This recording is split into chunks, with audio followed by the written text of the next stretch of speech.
CFTO TV Channel 9 in Toronto.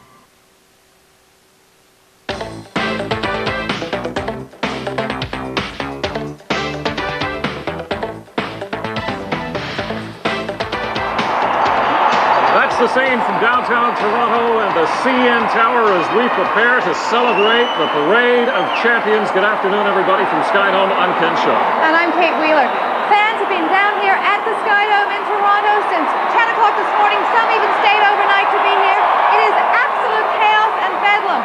We've had CTV's coverage of the game, the big win, Game 6, all day, and it doesn't seem to matter how many times they replayed that final out, but the crowd has been doing the wave and going absolutely crazy. It was almost as if they had not seen it before and the outcome was still in question.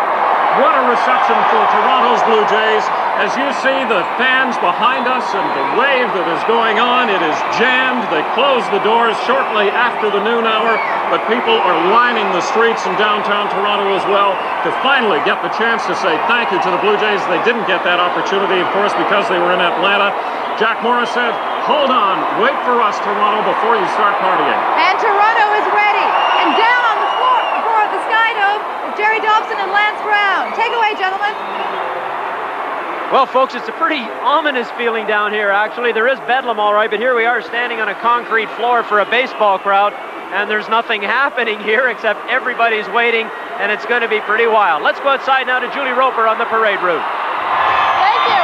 History was made in Atlanta on the weekend, and it's being made in Toronto right now. The parade has started. There are people in windows on lampposts all over the street yelling at their heroes. Sunil Joshi, I think, had a chance to see a bird's-eye view of some of the Blue Jays. Well, Julie, it's just as loud down here on the street as the cars are falling by. Coming up is Jack Morris and Mark Eichhorn. Let's go see if we can talk to them just for a quick second here. Jack, is this unbelievable? Is this anything like you've experienced before? Yeah, twice before. It happens all the time, every time you win. But it's a first for Canada, and I'm damn happy for all these people. They deserve this. Enjoy the day. Thank you. Okay, so that's Jack Morris. Let's see if we can get somebody else. We got Tom Henke and David Code here. David, is this what you expected this thing to be? Yeah.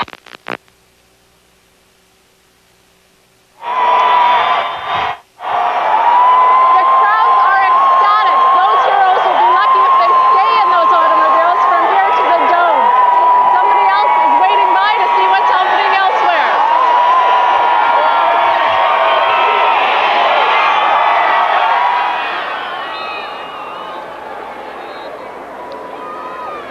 Well, now we're here on Wellington Street. Down back here you can see Simcoe, and as you can see, Pauline, the crowd is moving in, and I don't think this parade is going to be on schedule. I think every single one of these fans today wants to shake hands with their favorite Blue Jay. Absolutely. They've been pushing forward in the past half hour. I guess everybody's on their lunch break right now. A lot of the office buildings down here, and people have been pouring onto the sidewalks. They're starting to spill over into the street now, and I'm sure they're going to be wanting to touch the cars, shake hands with their heroes. We spoke with a lot of the fans right before, and they know it's historic. They want to be here. Let's go to Sunil Joshi. Thank you once again, and we are in front of the Royal York. Absolute bedlam waiting for these cars as they come by. Look at this group here. You having some good time here? Yeah! Who's your favorite player? Joe Carter! All right, we'll try to get him if we can. Speaking of which, Joe Carter just drove by. David Winfield. We're going to try to get Dave for a second here. David, is this exactly what you expected it to be? Dave, exactly what you expected it to be? You could never imagine this. Okay, take care. Enjoy the parade. Let's try it for someone else if we can get him here. Candy Maldonado. Candy! Candy! This is probably the greatest thing that's ever happened to you. I tell you what, this is the greatest moment. It's better than the summer. We'll do it again. Okay, good luck. Enjoy the parade. Try for someone else. Cito Gaston, the manager of the Blue Jays. Coming in along with Gene Tennis. Cito. He's on the other side here. Cito, absolutely phenomenal day for you. It's a great day. Great day for Canada. Great day for everybody here. It's been great. It's been a long time coming, but we finally made it. Enjoy the day. Thank you. Okay, let's go back up to Julie Roper. The crowds are certainly ecstatic. I don't know if you're seeing any pictures, but Cameron and the CFTO is taking pictures of the players. Excitement is just incredible. And it's nice to see the players with their families as well. People are really touched to see them together. I think Pauline and Paul are standing by a little further down the parade route. Paul? Hi, Julie. We're on Wellington, just west of Simcoe. This is the calm before the storm, Pauline. Very quiet right here, but as you can see over our shoulders. The cars are just starting to make their way down, I guess. People can see some of the flashing lights in the background. And there we can see some of the police escort trying to keep the crowds back a little bit. But We've got helicopters flying overhead, banners wherever you look. I don't think we should say it too many times, Pauline, but I want to say it once. I've never seen anything like this in my life. Never. We've got the whole city out. I can't imagine that anybody is doing any work today. They're all down here waving their banners, cheering the heroes of the World Series. The mounted police on their motorcycles are just passing our scissor truck as we speak now. They're just trying to clear a path so this motorcade can move through and onto the Sky Dome where thank goodness, the Blue Jays won the game in the 11th inning, because I don't think the fans at the Dome could have handled a 7th game. We were down here around 9 o'clock, and there were some people starting to come down. Now the crowds are about 10 to 15 deep on either side, the north side and the south side of Wellington. And right now the police escort has stopped a little bit, and they're waiting for the first cars with the Blue Jays team and the coaches to come down into view. Pauline, I have it on very good authority that Santa Claus will not be at the end of this parade, but that's all right for these thousands of fans because, as you know, Santa Claus was here Saturday night. Christmas came a little bit early for Toronto Blue Jay fans. They've got some people out there now saying, "We stop the chop." And we've had a lot of people out here who've been doing that Atlanta Braves cheer, that chant that they have, and the chopping action that they had. It's become almost as popular in Toronto as doing the wave. 20 minutes ago, no kidding, 20 minutes ago, the crowd was maybe 3 or 4 people deep. Now, Pauline, what would you say, 20, 30 deep? Everybody's scrambling to get whatever vantage point they can get. We're here just between Simcoe and a big show of support Peter. for the Metro Police Mounted Unit as they come by here. Absolutely. We've got the pipe and drum band coming down here as well. Oh, the bagpipes. Wellington is just a sea of banners waving, pennants waving. People are wearing headbands saying Blue Jays.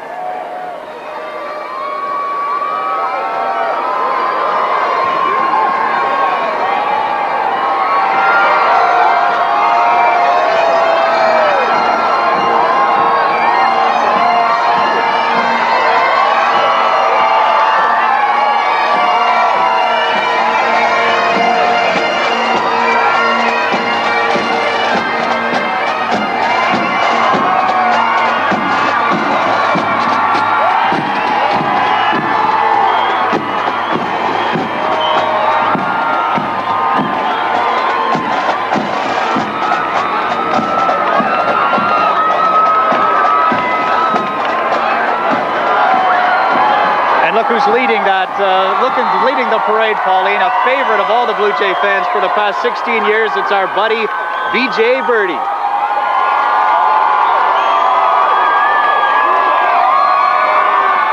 And he's egging on the crowd as if they need to be urged to cheer.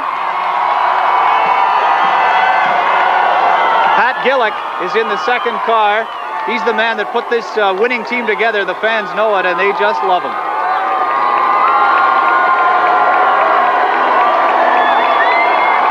They've got their families in the cars there with them. It's a bit overwhelming, but they're all enjoying it. The crowd here is quite relaxed.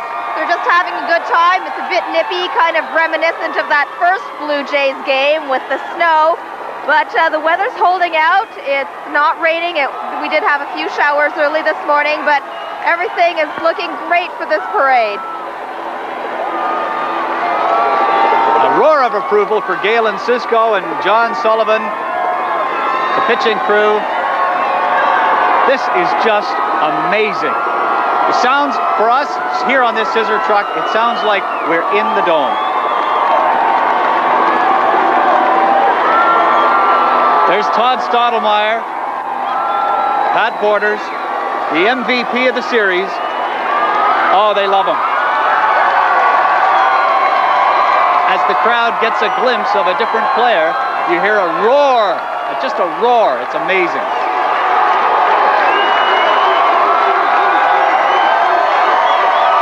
And there's Kelly Gruber.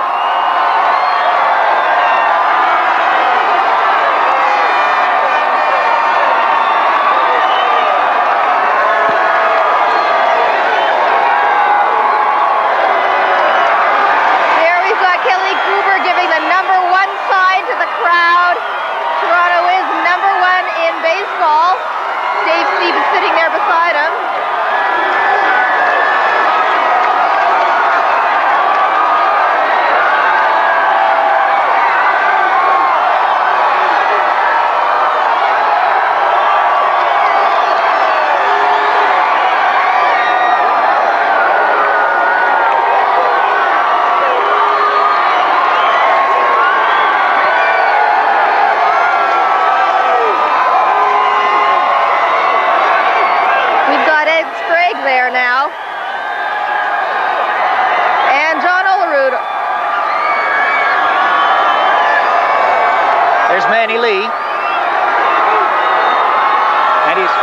Alfredo Griffin with him there. And Robbie Alomar now on your screen. With 2 Canadian flags. Pauline, the police are on either side of these cars trying to keep the exuberant fans from reaching out and touching these players, and it's almost an impossible task. There we've got the chop again.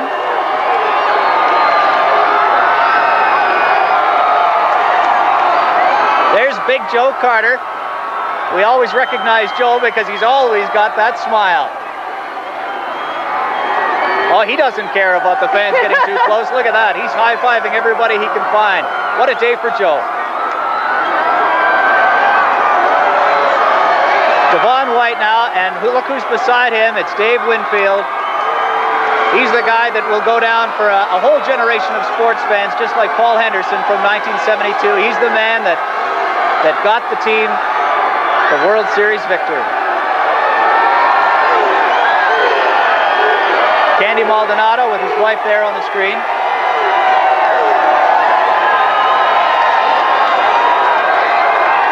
Next we have the man that a lot of the team members are saying thank you to, our coach, Cito Gaston. And even though there was a lot of Cito bashing during the season, the team members have always stood behind him, have always said that he was the man who was a friend, has built the team with team spirit, as well as being a manager. Yeah, even the Cito bashers, Pauline, today they're saying that Cito is the man that brought this team all the way. And actually the crowd now, if you can hear them, they're yelling Cito, Cito. And as the parade passes by us, the crowd is getting right in behind. Look at that, just a sea of people. We're going to move further down the parade route now to Bev Thompson and Bill Hutchison, where they'll pick up all the action. Are you there, guys? Yeah, we're here, Paul. Thanks very much. We can see all the police motorcycles coming around the corner. The crowd's been waiting patiently. It's just an unbelievable crowd. The same story all the way along the route. We now see some amount of police officers. People are beginning to cheer. They're just waiting to see that first car. As we get towards the dome, you'll see in just a little while the crowd just gets thicker and thicker and thicker. It's going to be amazing to see how they actually get through this crowd. Yes. Beverly, I'm down here at street level with all the fans amongst the motorcycle police officers. Got a lot of homemade signs down here. We've got one sign back there that says, "Can't beat the feeling, 1992 World Champions." A lot of homemade signs, a lot of enthusiastic fans here. We even had Santa Claus. Just a couple of minutes ago, he went by here. I guess Santa is a Blue Jays fan. Got a couple of fans here. Let's just turn you around here. We got a camera over here. You're on CFTO right now. Did you take some time off work today? Yes, I did. Did you tell your boss where you're going? Oh, they know exactly where I am. And you've been a Blue Jays fan for years? Oh, yes. That's great. Congratulations. We're just getting the pipe band coming around the corner now. Bev, you've got a better vantage point from up there. Tell us what you can see. It's quite a striking sight as they're coming around the corner. You're seeing a little bit, you're seeing more, and everybody's trying to crowd in on the street to get a better view. It's just going to be a few moments here before we get to the actual players.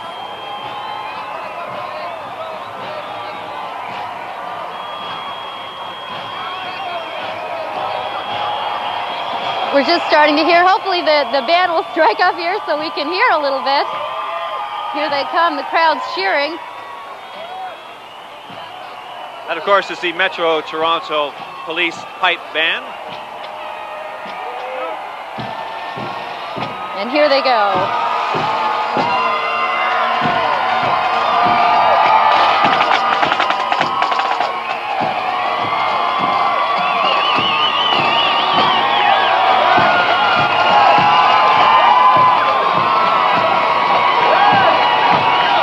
We can see the first cars coming around the corner. Bill, can you see who's in that first car?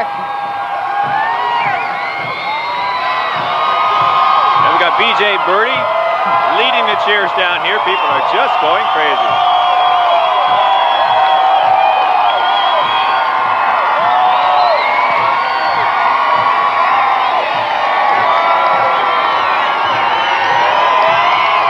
This is what this crowd at the end here has been waiting to see.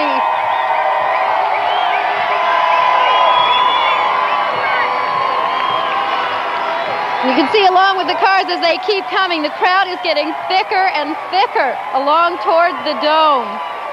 We're just waiting for some of the players to come by here, see if we can get a word with some of them.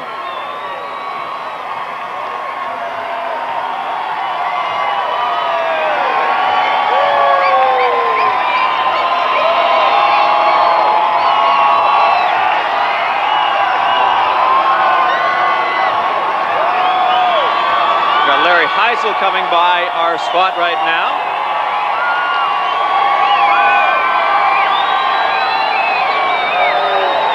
Jimmy Key coming past now, just coming in.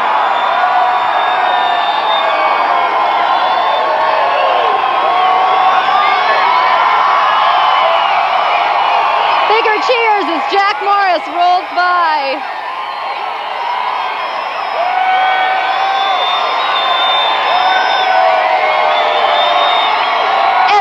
Trying to get their picture taken, trying to run up to the cars, come up. They've actually had to stop at the front of the parade route here. It's difficult to get by. Bill, what have you got down there? We can get a word with Todd Stottlemyre in here. Hi there, Bill Hutchison from CFTO. Is this a reception? This is the greatest, I tell you what. I picked the best car in the whole trip. I got the MVP with me. Right. Pat, Bill, how do you like the reception from the fans here? You can never hope for anything better than this. This is what you would dream of right here. More support here than ever. Congratulations, guys. It's getting more and more difficult to move this parade along, but they're doing it. Mike Timlin, David Wells going by.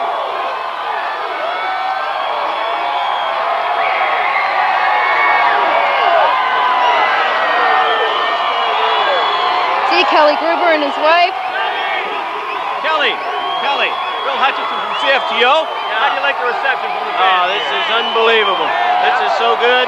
I'd never imagined anything like this, other than maybe being a veteran coming back from a war. Unbelievable.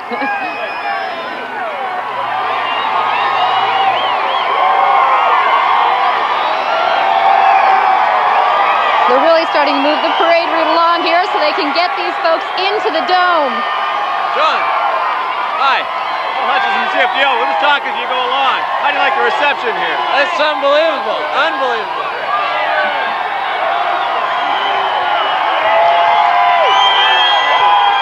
The fans are just reaching out, trying to touch their heroes as they go by. The crowd is creeping in here. It's just a phenomenal sight to see everybody just trying to get in on the fun. The parade still has to go around the dome, of course, and thousands of fans along there.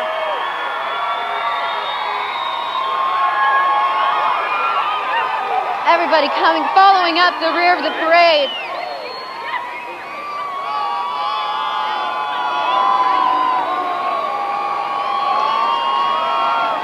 Everybody's trying to get a vantage point around here. They're climbing up on planters and on street corners, just trying to get a catch a glimpse of any one of them. The crowds have just crushed in behind Turner Ward's car here. It looks like they're all just going to follow the parade all the way down. It's hard to see how this parade is even going to keep moving as you get a shot now toward the dome behind me. It's just, you can see that the parade is going through there, but it's not having a very easy time of it. The crowd is so thick down there, and everybody's trying to move in behind. It's just an amazing sight.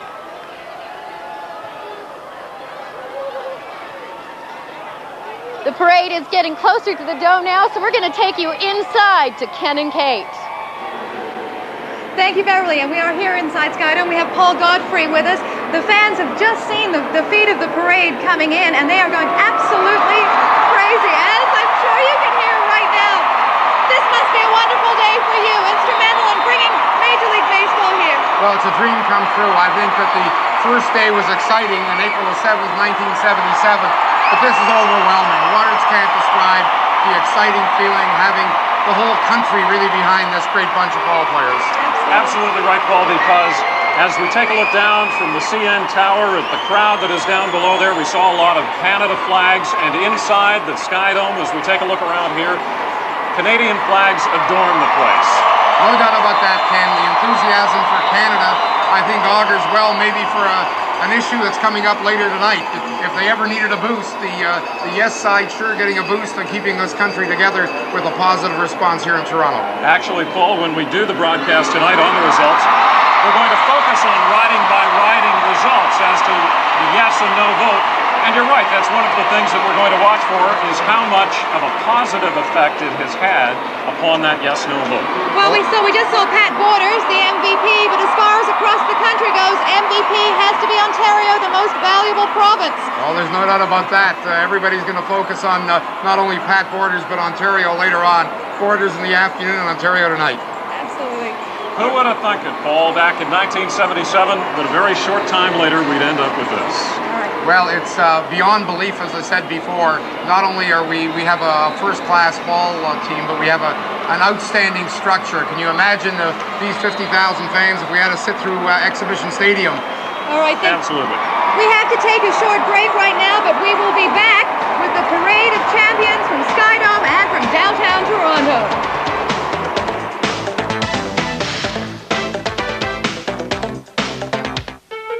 Timothy Eaton would be amazed at the selection of skincare and makeup by Estee Lauder. Right now, with any $18 Estee Lauder purchase, you'll receive this 8-piece bonus at no extra charge. Eaton's.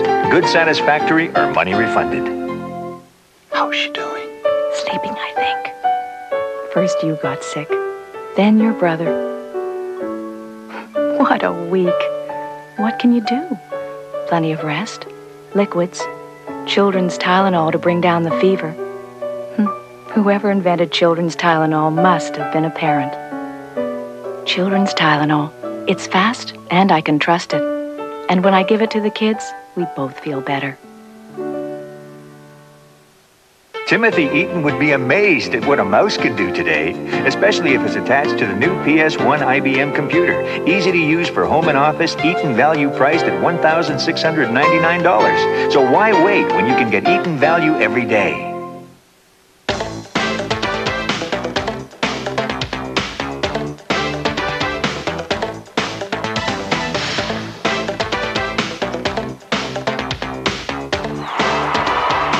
Skydome and the Parade of Champions, the Blue Jays celebration that's going on all day long.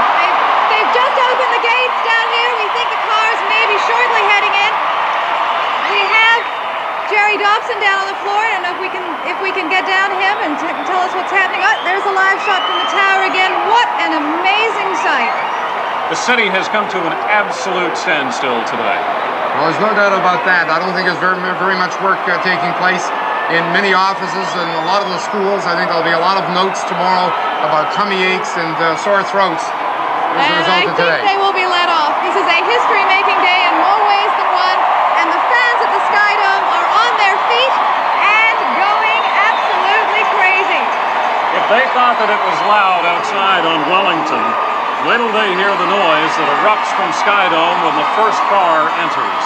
That's a good thing the roof is solid. I think they would blow the roof right off.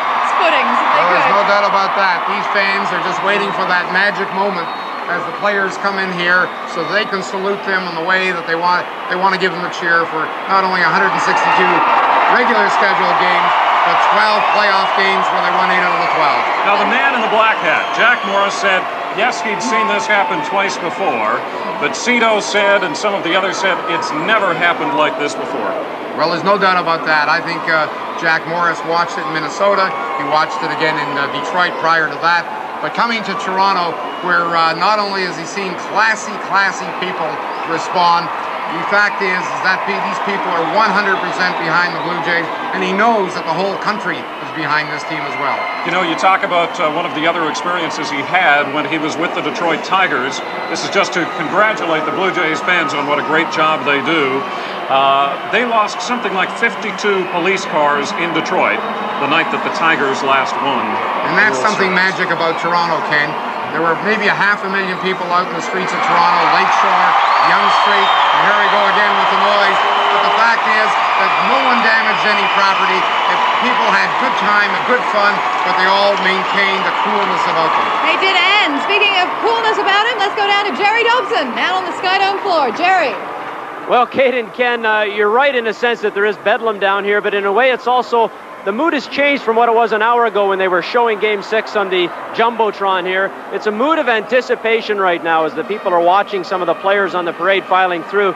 They are waiting until they get here, make no mistake about it. You will never hear a roar like you're going to hear here in about 15 minutes, I guess, when the Blue Jay players arrive. It's a strange feeling down here to be on a baseball floor with no carpet, no grass, just concrete, and 50,000 screaming folks all around. Media here from everywhere, so it's quite a scene down here on the floor, and we'll get the players as soon as they come in. Of course, the program will be, they will introduce the players.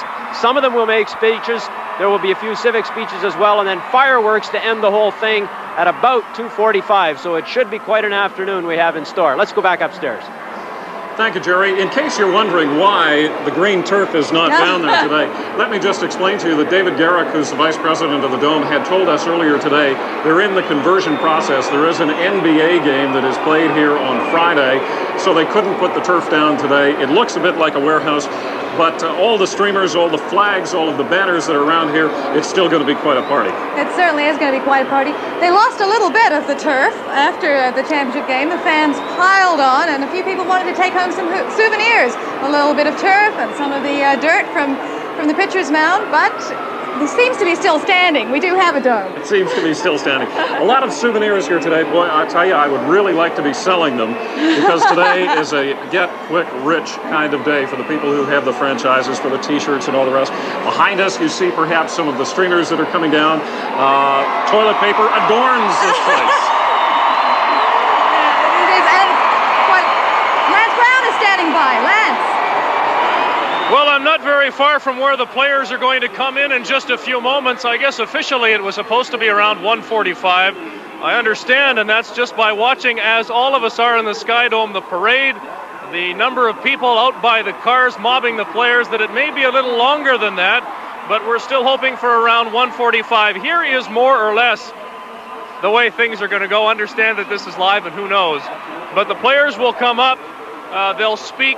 Pat Gillick and Paul Beeston will certainly have a lot to say. CFTO Gaston, and again, all of the players, each individually introduced once they get in here before this massive crowd, hysterical already, and sure to get more that way in just a few minutes. Once that is over, the World Series trophy will also be presented to the people here, and then in behind where we are, by the Jumbotron, that last banner will be set free. It's rolled up to the top now, and once it's down, it should say Toronto Blue Jays 1992 World Series champions, and that should crown the day. Let's go back now, not too far, about 300 meters upstairs to Ken and Kate. Thank you, Lance. 52,000 people inside here, perhaps hundreds of thousands outside. Come on back and join us in just a moment as we continue with the Parade of Champions.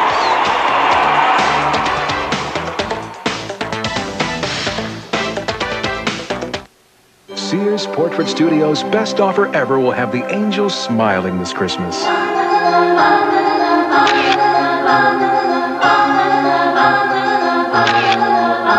Get our $12.99 $2.95 package, plus 40 portraits, free. A portrait key ring, free. And our new Christmas background, free. Hurry in for Sears' best offer ever, and you'll see why angels won't be the only ones smiling. You know, 2 out of 3 dentists surveyed recommend brushing with baking soda. So we're pleased to see new Colgate Fluoride toothpaste with baking soda. It combines the cleaning and whitening qualities of baking soda with Colgate's proven fluoride protection against cavities. And it has a fresh, minty taste. So with all this going for it, there's just one thing we want to know. Just who is this third dentist? New Colgate toothpaste with baking soda for clean and healthy teeth. You need a factory to make cereal, right? Funny, but at Hillsborough Mills, we think a cereal should taste like it's grown, not manufactured. Here in the Okanagan, we found the inspiration for our orchard fruit cereal. Then to Quebec for the pure maple syrup for our Maple Crunch cereal. No artificial flavors or colors, though. Never found any. New Hillsborough Mills. Sure, we'd like to invest. But with what? I mean, we don't have $10,000 to put into something. Besides, we don't even know the first thing about investing. Well, what's an investment company going to do for us? You know we need to invest. Question is where?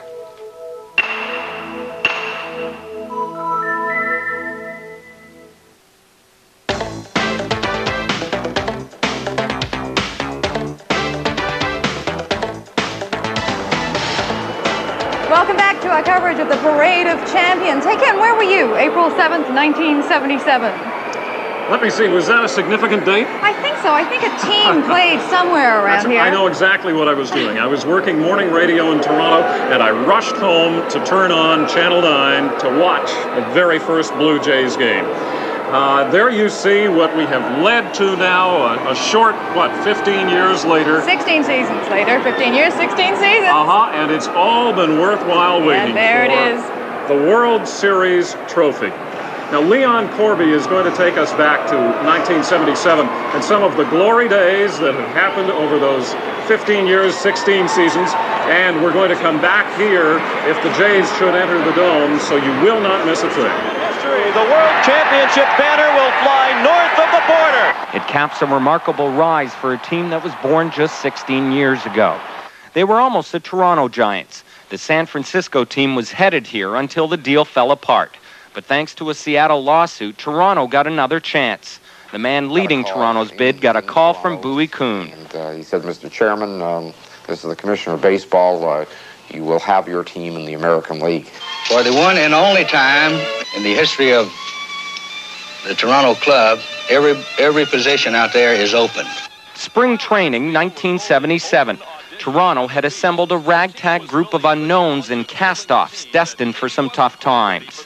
Then the Jays' first home opener, April 7th, 1977. I was praying it wouldn't snow, and I remember how cold it was. Snow it did, much to the chagrin of Torontonians, sensitive about stereotypes of igloos, mounties, and dog sleds. But the game went on. Here it is, the first pitch in Blue Jay history. The Jays won their first home opener, but like most expansion teams, they were awful. The first 5 years, they lost almost 500 games. Sports radio host Bob McCowan has covered the Jays during most of their history. This was a bunch of guys who went out and had fun and realized that winning wasn't the priority. They were just happy to be in the major leagues. So were the fans, who didn't seem to mind all the losses either. But we loved them because they were ours. They were our fumblers. Toronto struggled, but the organization drafted well and quickly developed a strong farm system. Slowly, the ragtag bunch was sprinkled with promising rookies. Allison Gordon has written a number of books about baseball. It's funny, I covered the team for 5 years, 79 to 83, and in that era, you just gradually improved. And by the time I left in 83, that was a team that was in contention. He's there! He's got it! The Blue Jays have won it! Only 9 years after their birth, the Doormats went to the penthouse, winning the American League East. The city went crazy. And in the championship, the Jays took a 3-1 lead on Kansas City, only to end up losing. It was the beginning of a haunting pattern for the Jays. In '87, they were miles ahead of Detroit and lost the last 7 games. In '89, they won the East again and got thumped by Oakland. '91, another heartbreaking loss in the playoffs to Minnesota. The Jays were a good team, but they were tagged as chokers, a moniker the team and the fans despise and think is unfair. The only way to get rid of it, though, was to go to the World Series. Long considered a hockey town, the beloved Canadian game must now share Toronto's loyalty.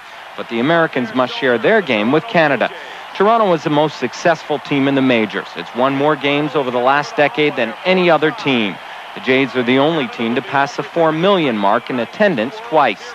But that success has its price. I've always thought of this team as the underdog. You know, they're my Blue Jays. You know, they're the underdog. Now suddenly, they're not. They're a dynasty. They've been winning. They're buying these high-priced free agents. People around North America hate Toronto the way we used to hate the Yankees. It seems hard to believe that the Blue Jays are already 16 years old.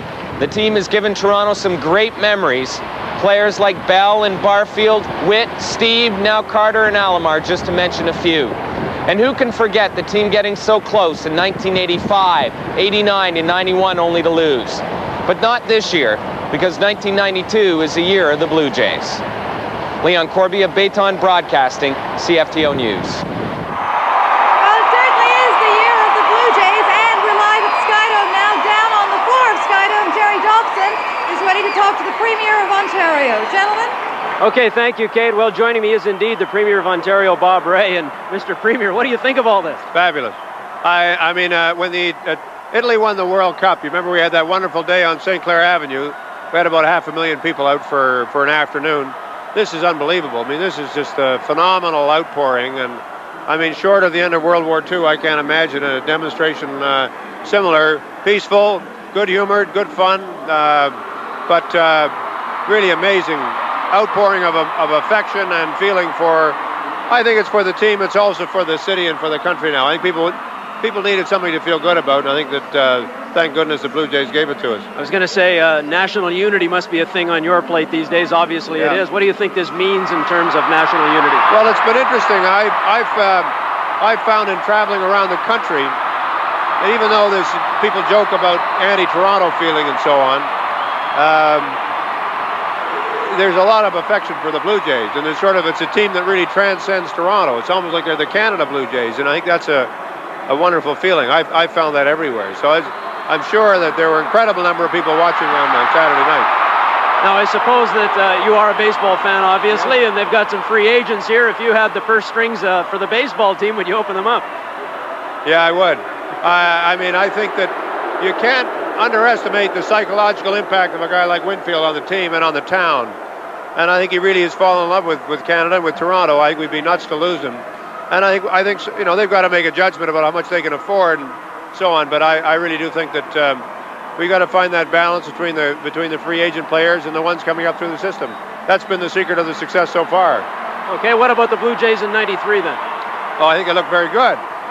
You know, I think we've got the makings of a very strong, we've had it since '86, very strong presence, but now that we're over that hump, I think it's going to be very hard to hold us back. Okay, Premier Ray, thanks for joining us and enjoy the rest of the day. Thanks very much. Okay, let's go now across the floor where Lance Brown is standing by. We've talked so much about how this is not only Toronto's World Series victory, but also Canada's World Series, and here's another example. People have been passing me cards and things, and this one is particularly important, I think, so I'll just read a little bit of it to you because it's not too long, but it's probably just long enough, I hope. Dearest Jays, congratulations. It is 7 years ago that Dad passed away, and well, as odd as it seems now, I had purchased a Blue Jays jacket for my brother Henry then.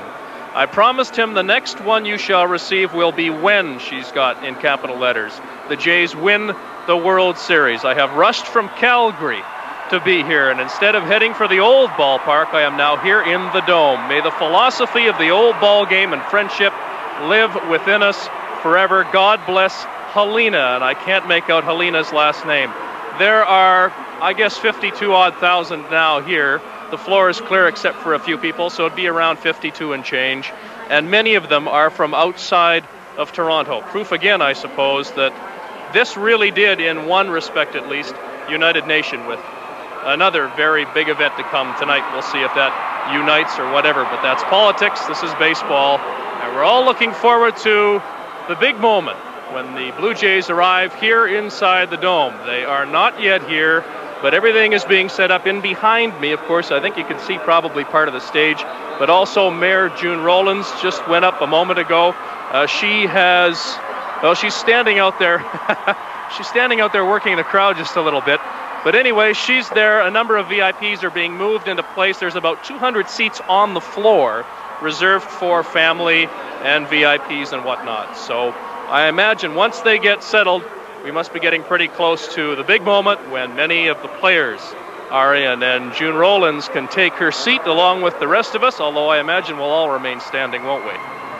And congratulate the 1992 World Series champion, Toronto Blue Jays. So we're not too far away now, only moments. 1:40 I have here on the big Sky Dome clock.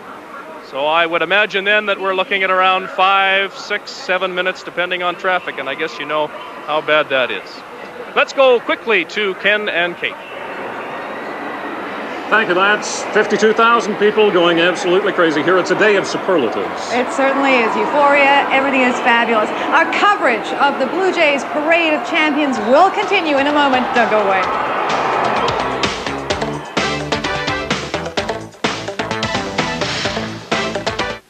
Introducing Glade Plug-ins Nightlight, a bright new way to plug into freshness. Plug it in, plug it in. The freshness of a plug-in, the convenience of a nightlight.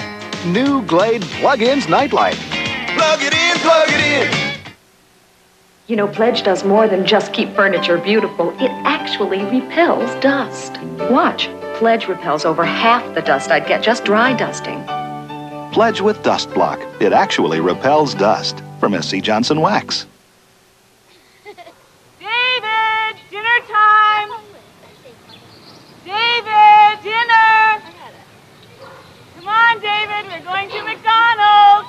Whoa, we gotta go, guys.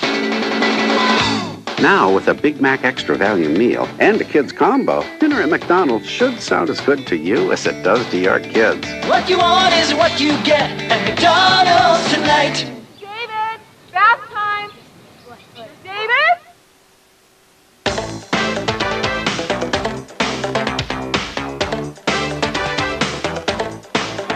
Welcome back to the Jays celebration, the Parade of Champions inside the Sky Dome. It sure is. Isn't it a party? Isn't it a time?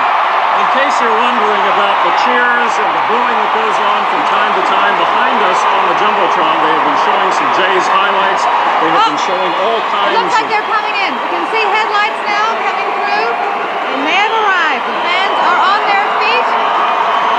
Well, hold on to your eardrums, Kate. If that's the Jays, we know what's going to happen. I should tell you also that this celebration today, you know, a lot of the security personnel have volunteered their time for it. Metro police officers also are here without any cost to the Jays or to the Dome. A false alarm. They opened the gates. The lights came on, and now they've closed them again. They must be closed. Let's go down to Lance just to make sure that's right. Lance? I'm here with Mayor June Rowlands. Mayor, I suppose congratulations are in order. Do you want to accept them, or do you want to wait until the rest of the gang gets here? No, I'm not accepting them. This is the team's day. It's CFTO's day and that incredible and Super Bowl baseball team that we have. You know, I think for most people in this city, they're suddenly realizing what we have here, which is just incredible. Listen to the crowd. Just wonderful. Where were you? But you know, I do think we should give ourselves a pat in the back, though. There's, 500,000 people out on the streets on Saturday night, and everybody enjoying themselves, having a marvelous time. And just orderliness. Wonderful, wonderful. Well, and that leads me into this question. A lot of people feel that the city of Toronto, I'm sure, and the nation as a whole needed something to feel good about. Oh, absolutely. They've given us back our heart, really. They have. And suddenly, you know, after the city has been feeling down, and I think the country, too. this helps to bring the country together. It's what we needed at this moment. Okay, what kind of special things is the city going to do to the Blue Jays beyond this reception today? Anything in particular? We'll be talking about it. One of the difficulties is the team disperses immediately, you know. So we have a presentation here today, and we made a presentation in the reception this morning. We gave them each a watch, a City of Toronto watch, and we have a painting here for their walls. And we'll talk about what we do. But having discussed it with management, they say that they all go home right away. They disperse. Now, I understand that you had something like 40 free trips to Las Vegas for the Blue Jays players. If you're not going to be giving those away, how about the media? Sounds like a great idea. I guess I'd have to take you. Yeah, okay. Thank you very much. You're welcome. Mayor June Rowlands of Toronto. Okay, where are we? 1:45. Again, the excitement continues to build. It can't be too long because the wall of police is forming around the stage. Kate and Ken. Lance, June Rowlands is one of 3 politicians who's going to be speaking today, along with the Premier and the Mayor. We have Metro Chairman Alan Fox. Pretty gutsy thing for politicians to come into a crowd this large. And I must tell you as well, there was somebody who was in the VIP area who I saw stop just a moment ago who had a Stop NBA sign. They said, no, this day belongs to the Blue Jays and not to politics.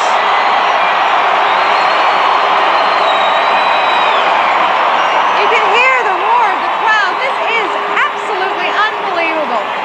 World-class city response for world-class champions. Absolutely amazing.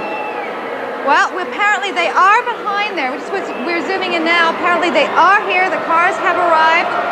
We can hear a little Atlanta Braves chop going on in the background. It's been going on all morning, and the early part of this afternoon as fans rather mock Atlanta's chop, which incidentally they of course stole from Florida anyway. But what a great crowd it is, what a great time it is for the city. You know, we seem to have been cranky for a little while with all of the politics that's been going on, and this is a time to finally let loose, and we're letting loose in the best possible way. I think when the Blue Jays actually come in to the stadium, it will be a response and a welcome that the Blue Jays could only have dreamed of. I don't think any of them were prepared for anything like this, both outside and in the Sky Dome. The fans have been terrific. Everyone is having a wonderful time. The cheering behind me on the Jumbotron, the fans can see themselves, and occasionally they can see the parade getting nearer and nearer to them. You're seeing a little earlier today as they came down right now on your screens. And Kate, I mentioned to you a few moments ago, seeing Cito Gaston and Tom Henke over at the Blue Jays offices. They were not quite as excited as the fans are right now, but I'm sure that they are going to be just as excited when they finally step in here and hear the roar. Roar is phenomenal. Jerry, can you hear us? Yes, I certainly can hear you. I'm down here on the floor, and I think that they're just about getting ready to start things. I'm trying to have a look in the Blue Jay dugout, or what used to be the Blue Jay dugout. There must be 30 or 40 police officers, and I don't think we can get a shot of it right now, but they're crowded around here. And we were told that the Blue Jays would be coming from the outfield, but it's starting to look like they might be coming from the other direction. I can't tell at this point. But it's absolute bedlam down here. I've never seen so many banners and flags in the crowd. We saw them for Game 5 of the World Series, but I've never seen as many as I'm looking at right now. A lot of young people here, of course. We've reiterated that several times. We'll do it again. They're all here. They're all out of school, and they are waiting. But once again, there are 30 or 40 police officers down here just outside of the Blue Jay dugout. We're anticipating something here, so they may be playing a little trick on us here in terms of where they're bringing the Blue Jay players in. It's too hard to tell at this point. Back upstairs to you guys. Thank you, Jerry. I think you were right. I think they are going to come in from the Blue Jays dugout, and I see the radio announcer Tom Cheek standing by down there. He will be introducing the Jays as they come on. A sea of blue from Metro police officers who are guarding them. You know, at the same time that the Jays have got to love what's going on here, this could also be kind of frightening when you walk into a crowd that's this large and this boisterous. It must be absolutely amazing. We are going to take a short break right now, but stay with us. We will be right back with the Parade of Champions from Skydome.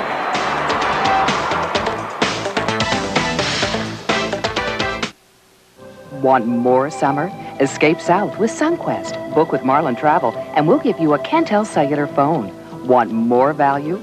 Book before December 15th and receive a $200 gift certificate for Alfred Sung, Ports International, or Tabby stores. Want the right place to go? Sunquest has more hot destinations. Air-only flights from $169 or air and hotel packages from $399 per person.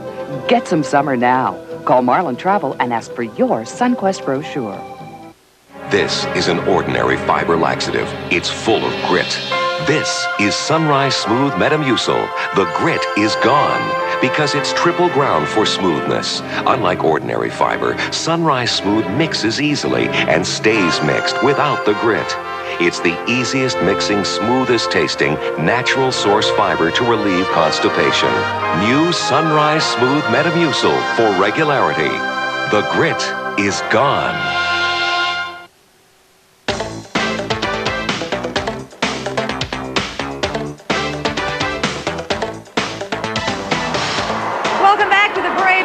From Skydome, where 52,000 plus fans are waiting for their heroes to arrive. Very noisily waiting for their heroes. I understand that the Jays are now in Skydome, so they're just assembling to get ready to come out here onto the field. And the fans are eager, not impatient, a little eager. The noise is just incredible down here. What a welcome for the homecoming heroes. Absolutely fantastic. So many people came to welcome the team that they've had in Toronto for 16 seasons now, and 16, obviously the lucky number. This is the year. Well, you know, Kate, when you think back that Seattle also came in at the same time as the other expansion team, they haven't performed nearly as well as the Toronto Blue Jays have. It's been an incredible story all along, and these fans have just been waiting so anxiously when we came so close, starting back in 1985. A heartbreaker then, and a heart thumper, an emotional roller coaster for this World Series. Frankly, I'm glad that it didn't go to Game 7. I don't think I could have taken it. I know. I don't think any of us could have taken it. And another roar from the crowd right now. They are on their feet. You can see Jerry Dobson is down on the floor. Jerry? Joining me down here on the floor right now, Jay Greenberger, a baseball writer, sports writer for the Toronto Sun, a transplanted American, if you will. Jay, put an American perspective on what you're seeing right now. Well, it's hard for me to I'll be honest with you, it's hard for me to comprehend. I certainly understand this is a great moment for Toronto. It's been hard for me coming in from the outside to see it as a great Canadian thing because just there's so many American and, of course, Dominican players playing for the team. There's not a Canadian on the team. But my friends tell me that eventually I will understand, so I'll just have to accept that. All right, I'm sure you've seen many of these things before in the United States. How do you compare what you're looking at now? Oh, it's comparable. I worked in Philadelphia for a lot of years, but I got there just after the Stanley Cup triumphs of the Flyers, and I think it was very, very comparable to that. Philadelphia had been down a long time. They hadn't won a major championship in a long, long time, and the rest of the teams were absolutely terrible when the Flyers won. So the emotion that's gone into this, I think, is pretty similar. All right, thanks for joining us, Jay Greenberg, and have fun for the rest of the day. You're very welcome. Okay, let's go across the floor now where Lance Brown is standing by. Well, one of the two great architects of this awfully great baseball team is Paul Beast, and Paul joins us now. Paul, first of all, congratulations. How has the last couple of days been for you? They've been very hectic, but I'll tell you what, I could repeat it on an annual basis for 2 or 3 days, Lance. It's not something that we don't enjoy doing. Have you had a chance, and we now see the motorcycles entering the stadium, so the players are going to be along shortly. We'll show you that while we talk if we can. So, Paul, have you had a chance to reflect on some of this magnificence that you see now and some of the magnificence that you've built since 1977? Well, I had a chance to reflect upon it. I mean, you look at these fans and you see the people out on the streets. I mean, I'll tell you, they deserve what they get. I mean, and they're the ones to be congratulated. Dave Winfield might have said it right. You're our extra person. If they were our extra person, when we got into the days when it counted, they were there. So, I mean, you couldn't be happier for them. I think all of us at one time or another in our careers imagine the best. Is this the best, and is this all you imagined, or is it more than that? I think it's more than that. I think, but like all of us, we'll have to reflect on it in the days ahead. I mean, right now, right since it ended on Saturday evening, to the flight back yesterday, to this today, I mean, I think it's beyond anybody's comprehension. We certainly didn't think of it like this. I don't know what we thought of, but I don't think we thought this. Well, it's been the most wonderful year of your life, I'm sure. Next to perhaps getting married. And thank you for saying that when it lands. That's good. I thought I'd cover it off for you, Paul. Congratulations, and have a great rest of the year, and here's to 93. Thanks very much. It's not only about 4 months to spring training. And let's just enjoy the moment here as the pipe band leads in the 1992 World Series champion Toronto Blue Jays.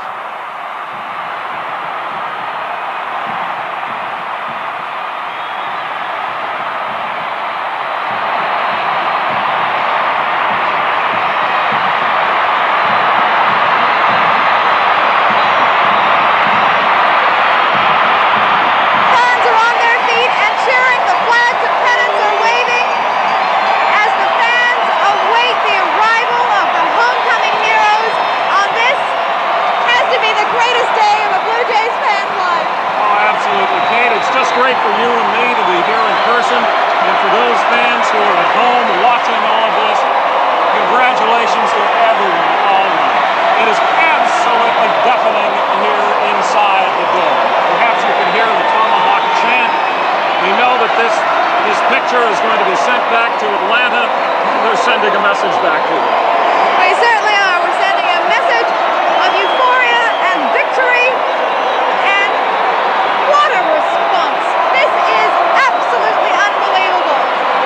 Canadian flags, so many Blue Jays, and so many pennants. And you know, Kate, even though they aren't yet on the ground, this deafening noise can be heard right outside the building.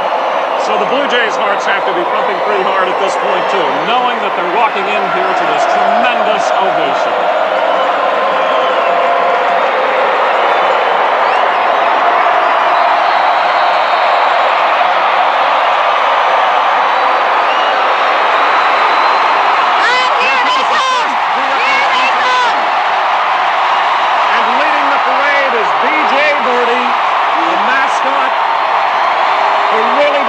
To get them going today.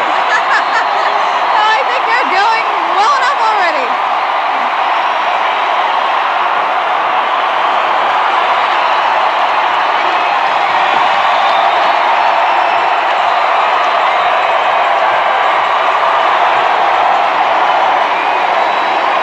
I have never experienced anything like this.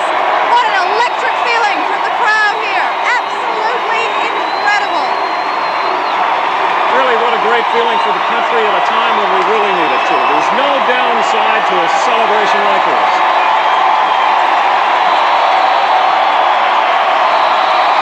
We're just waiting now for the first team member to come through the gates. BJ is getting a response like I'm sure he never expected. I'm sure you're right. And here it comes. Here is the first car coming through.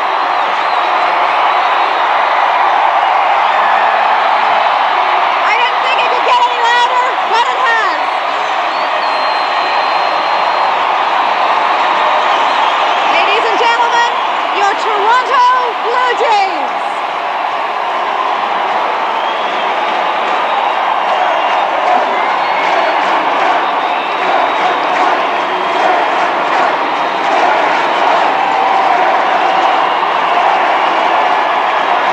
In that first car is Pat Gillick, the man who is credited with putting together this team with his wheeling and dealing, the man who for years was referred to as Stan Pat Gillick, but who put together the deal with Dave Winfield, who put together the deal with Jack Morris last December that led us to this day. Now, they teased us long enough, they kept us waiting. Here they come, the World Championship Toronto Blue Jays. You know, Kate, it's a shame that some of the other fellas who worked for so many years for this could not be with us today to enjoy this as well, but I want to tell you there are telegrams coming in from folks like Jesse Barfield, from Ernie Witt, who actually came back to town for these celebrations, congratulating the team even before they won the World Series championship. That's right. And another convertible is coming through now.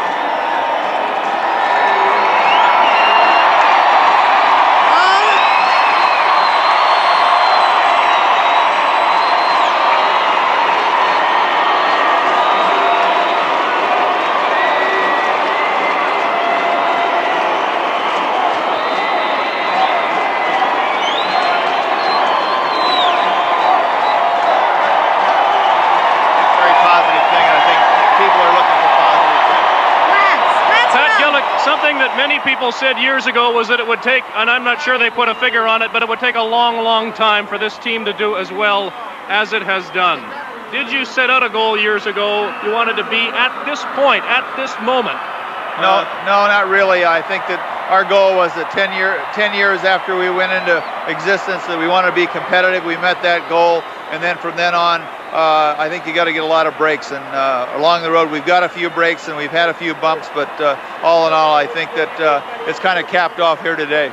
Some of the players are coming in, so I won't keep you very long. How much longer are you going to be with us in your present capacity? Well, can I pin you with that? Right now, it's going to be 2 years, and so at the end of '94, I'm going to pass it on to someone else, but hopefully we make it 2 more. Yeah, 3 World Series would be nice. Congratulations. Thank you. Pat Gillick. And we'll see if we can't pin a few of the other players.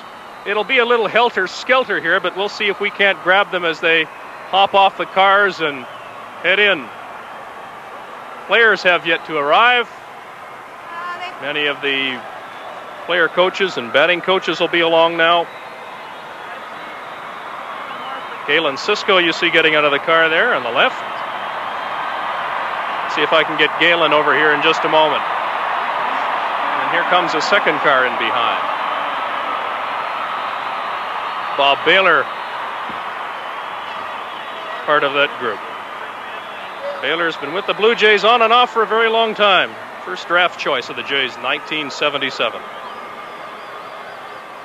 Understandably, during these parades, they all start together, and then it takes a few minutes once they arrive, because one car will go through, and then hordes of people swarm the second car, and so on and so forth. So I think it's going to take a while to unload everyone. We're already past 2 o'clock, 2:01 on the clock here, so I would think that the formal proceedings are going to take a while to get going. Let me see if I can walk up and grab Bob for a second. Congratulations on what for you has been a wonderful homecoming. Sure has.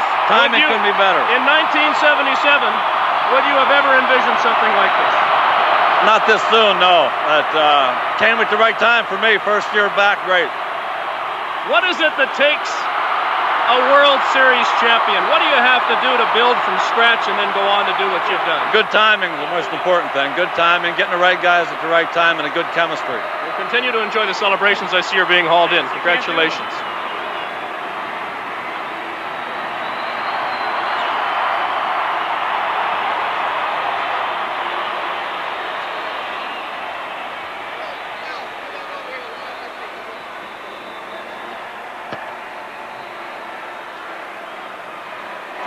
Lance, as you were talking there, one of the first players to come into the stadium, Jimmy Key, waving a Canadian flag.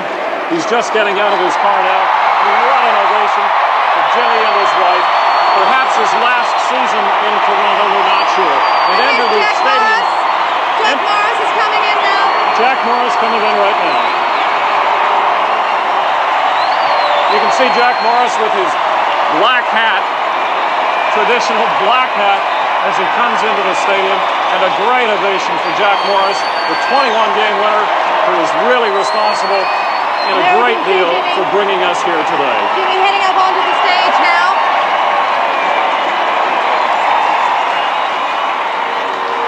And now you can see Jack Morris still riding in the car and waving that J.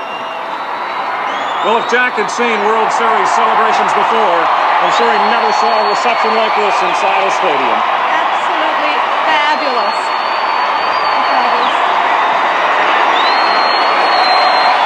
And another car is coming in.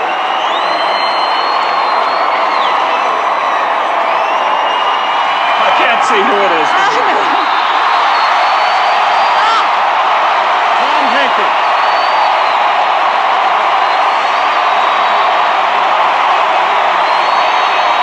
What a great moment for Tom Henke.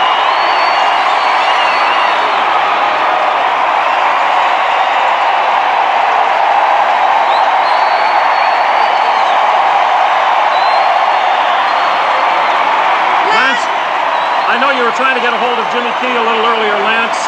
Did you manage to get a hold of him, or did he manage to say a couple of words to you? We've just been advised by the Blue Jay Public Relations Director, Howard Starkman, here that the players, they don't want us to interview the players right now, and I think it's fair, actually. And the reason why isn't because they don't want us to talk to them, but it's because it'll take forever to get this thing going. So, understandably, in that particular case, we've stepped aside and said, all right, because they're going to give their speeches anyway. They're way behind, so they've sort of asked us in a very polite way not to bother them as they get off the cars, so we're going to stay back a little bit, but I'll see if I can't work my fingers in here somehow and get a few words from someone, some way. Well, we know you'll do your best, Lance. Todd Stottlemyre was the one who stood up and waved his hat to the flag, and there is the series MVP, Pat Wooley.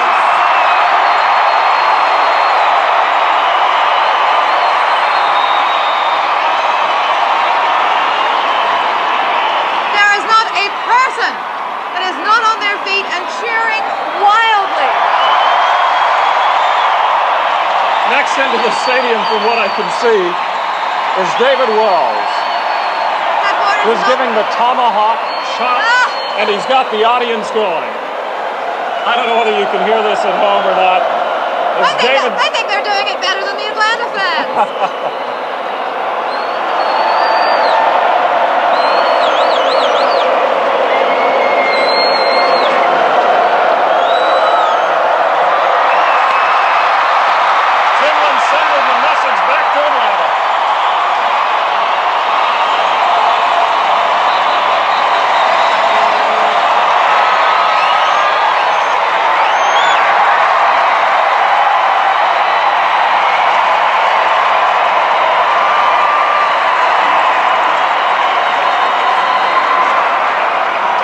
Well, that's one thing you don't need to do, Kate. You don't need to wave the arm to get the audience going here today. Absolutely not. We were a little bit early before, but the Blue Jays are here now, and what a thrill for everybody in Skydome and everybody in Canada. The cheer that you hear now coming into the stadium is Kelly Gruber, and a man who must have some pretty mixed feelings about all of this, and that's Dave Steen, who wishes that he was here participating as an active team member. I saw him a little earlier along the parade route, and David had that expression of thank you, and I wish I could have been there. Kelly Gruber did not have a fabulous season, but he certainly came through for us in the pinch, and is one getting an ovation here. Well, as you know, during the season, Kelly had some problems with the fans. He certainly did. It's all behind him now. Yep. And rightly so.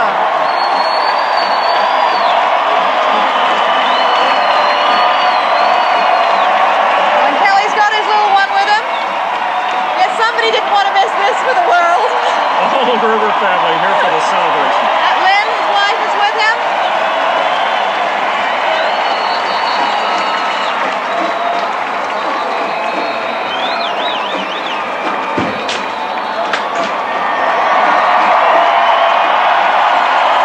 And Kelly Gruber again, about to climb the stairs to the podium.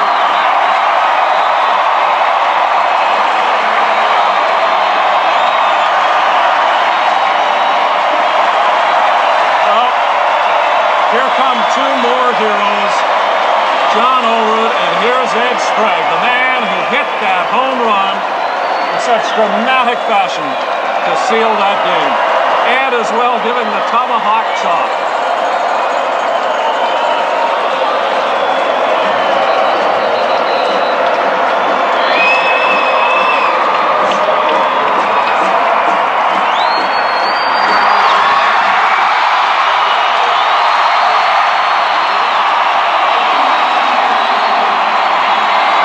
The stage, coming into the arena right now, Manny Lee and Alfredo Griffin, who shared the shortstop duties in that final game.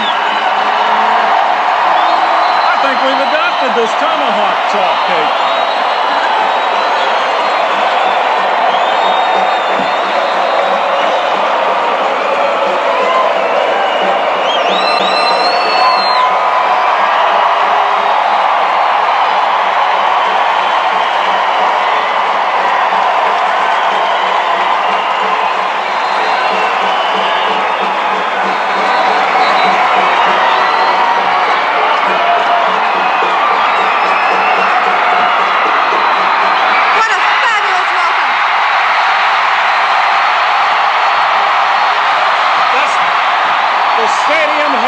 absolutely erupted. Perhaps one of the most popular baseball players in history. Standing up, Roberto Alomar.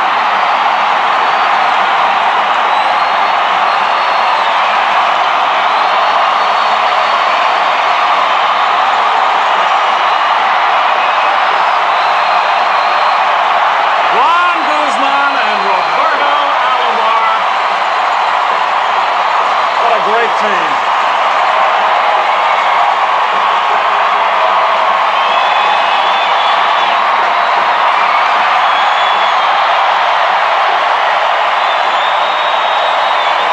They look a little bit awed, I think. That's the expression. I don't think they can believe it. So many fans outside and now so many inside the Skydome here in Toronto. Well, Jack Morris said, wait for us to get back there before you party. Jack's here and we're partying.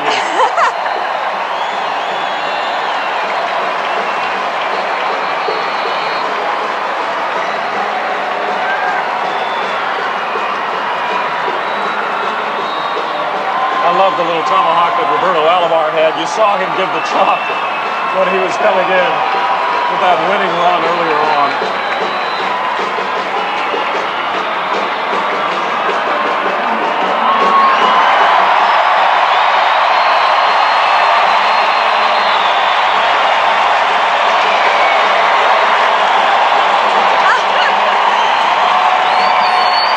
Turner Ward, who you see now on your screen. And every fan in here knows every name of every player.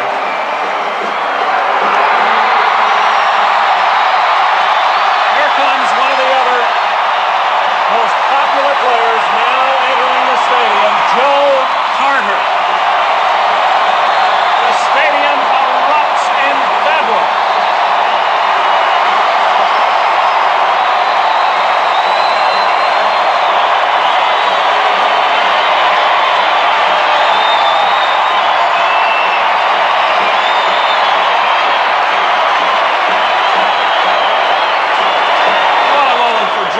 To absorb the man who caught the ball making that last out on the toss to first base and did the leapfrog right across the diamond. Right behind him, coming into the stadium now, Dave Winfield. And the signs here say Winfield of Dreams. And the Skydome, certainly a field of dreams come true today. Dave is the man who asked for more noise at Skydome. And he can certainly got it today.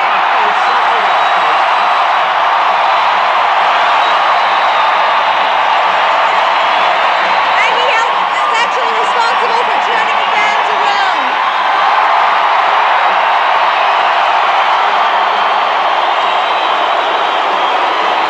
You know who is with the car, with Dave Winfield in the car there? It looks like Devo, Devon White.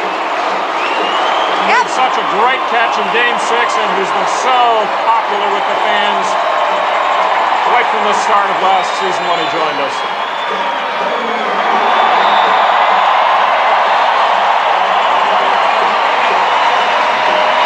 Dave Winfield waited a long time for this victory.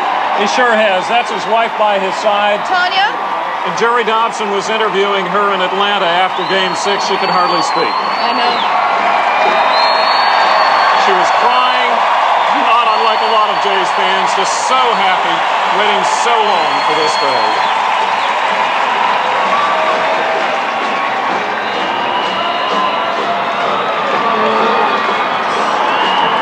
Now, Dave and Cito used to play together on the San Diego Padres, so quite a day for both of them and a lot of history for both of them as teammates. And now, this, just fabulous for them both. Just a tremendous ovation as the big man comes up on stage. And here's one of the other heroes that you can see on your screen right now, Candy Maldonado. The Candyman. What a great series we have. I don't know, Ken, do you think you could call this Candy-modium? I think you could too.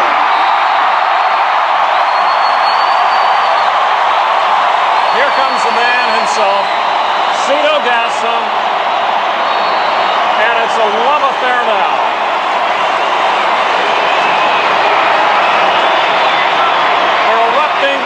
can believe it, erupting into a chant of CFTO, CFTO throughout the pandemonium that we hear here in the Skydome.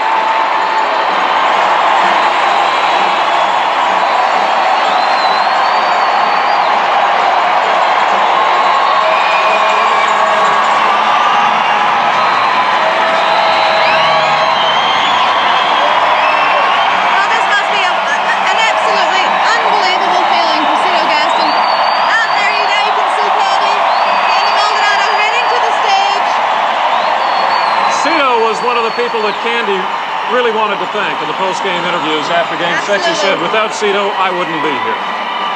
And he leaves the players alone. He's made all the right decisions. And it seems to be that all has been forgiven.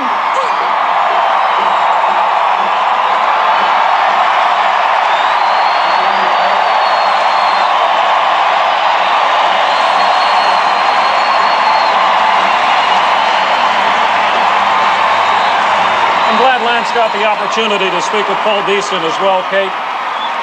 He and Pat, the two real main architects in the front office, who perhaps don't take all of the glory from the fans, but everybody knows what an important role they played in putting the team together and bringing this winning World Series championship to Toronto.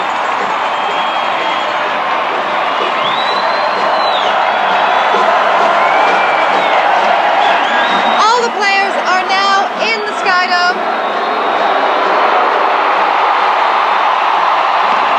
The fireworks have started.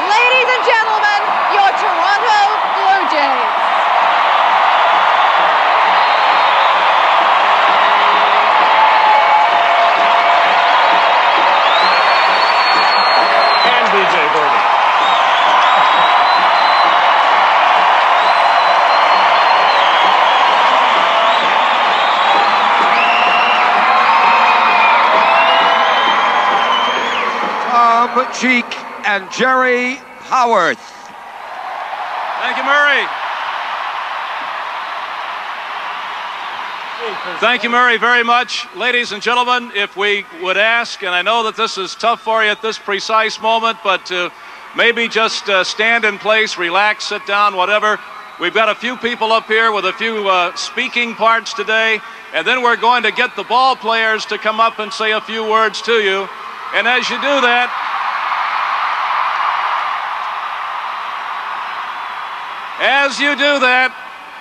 as you look at the champions up here, applaud yourselves. You are the champions of baseball on this day, too.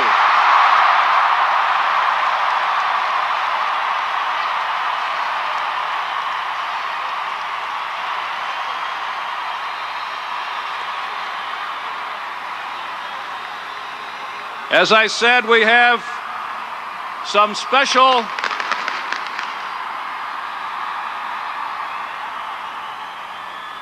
some very special people up here who would like to take a couple of minutes to say hello, and to begin with, representing the City of Toronto, Her Worship the Mayor, June Rowlands. Mayor Rowlands.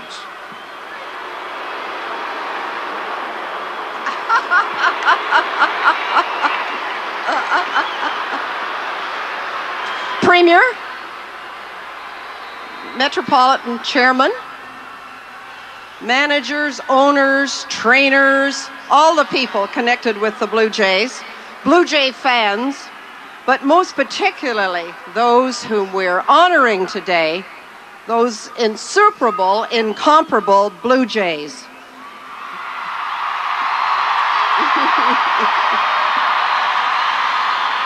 I have a proclamation to read, and then I'm going to sit down. None of us are going to take too much time here. But I just want to say, that'll get a cheer. I just want to say to the team that they've given Toronto back its heart. That's what they've done. Yeah.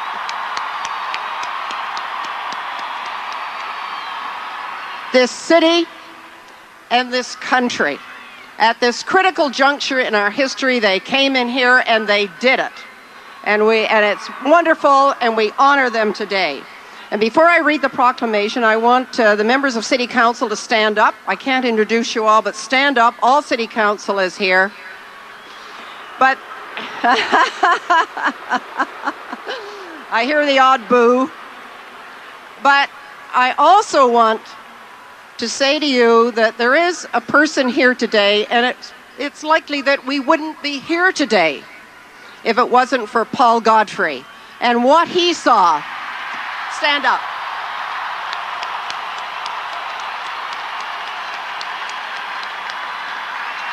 It's Paul that turned us all into baseball fans. It was Paul that over the years, and I was on council when he was trying to do it, to get people to respond. We want a team. We're going to have a stadium. We're going to have a great stadium. And we did it, and he did it, and it's his day too. So now I want to read a...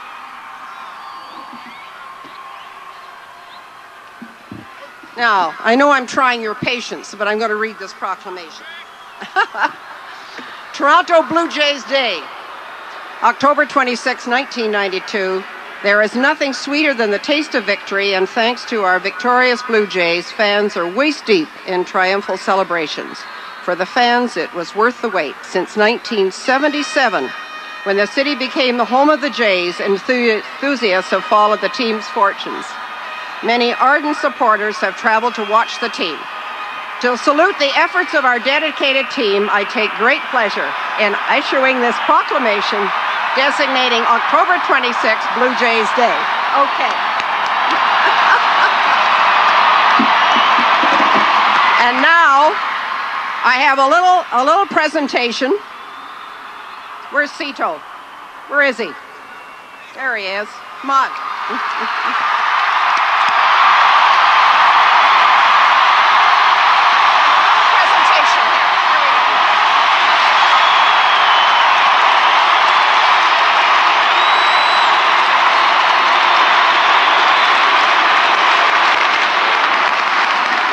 Thank you. Okay. Okay, thanks.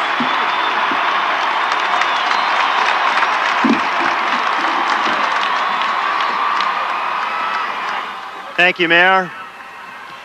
Let me first of all say how happy I am to be here at the Winfield of Dreams.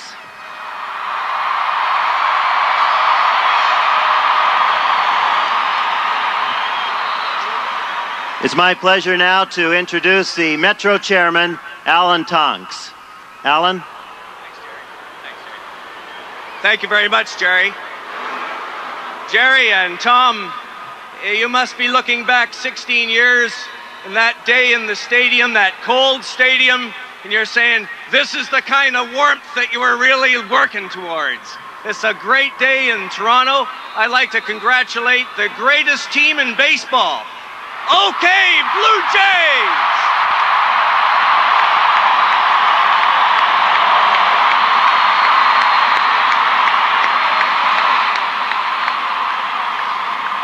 Ladies and gentlemen and boys and girls, there's a generation of us in this stadium that were raised with the names like Willie Mays, Jackie Robinson, Mickey Mantle, Yogi Berra. But there's names for a whole generation, all generations in this stadium. That's the Blue Jays. Joe Kendall, Tony Mazzarato.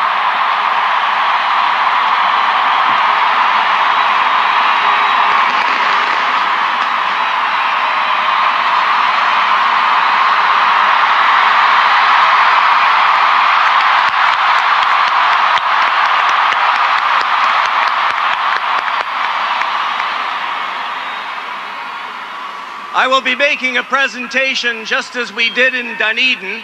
When Dunedin Blue Jays opened their stadium, we sent a Eskimo carving down there depicting baseball as it's played in Canada. Now we know the way it's played in Canada is the best way.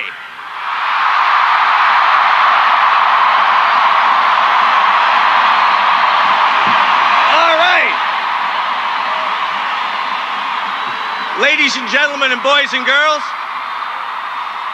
on your behalf, I will be making that a similar presentation, a soapstone carving that will be put on display here in the Dome Stadium, just as it is in Dunedin, by a Canadian sculptor, Dave Burnett. I look forward to making that on your behalf when that soapstone couch is ready. Thank you very much, and congratulations to our great team. Thank you, Mr. Tonks. I would like to, before this next introduction, I would like to bring to your attention 3 trophies that are on the table here behind me. To my far right is the American League Championship Trophy.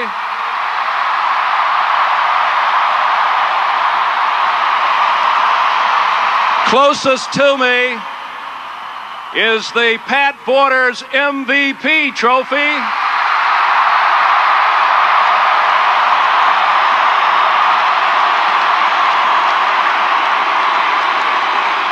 And this is the kingdom of baseball now. The Blue Jays have brought home to the realm the World Series trophy in the middle of that table.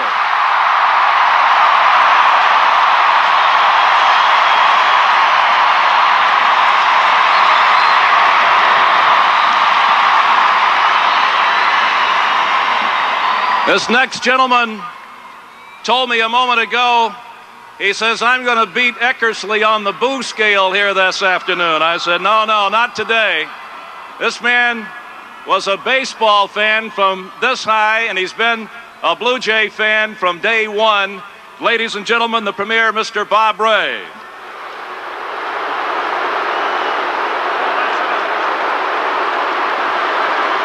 Thank you, Tom.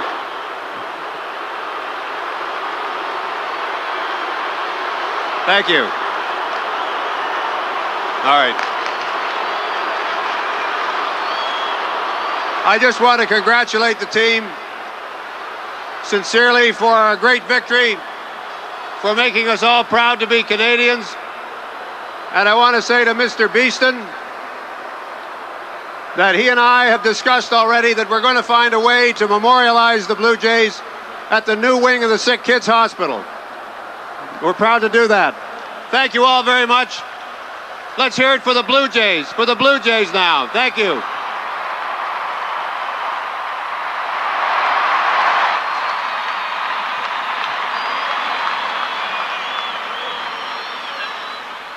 Well, just like a first World Series here in Toronto and across Canada, every organization has to start with a first. And now I'd like to introduce to you the first ever employee of the Blue Jays, who now is the president and chief executive officer, a great friend who made this happen, Paul Beeston, ladies and gentlemen.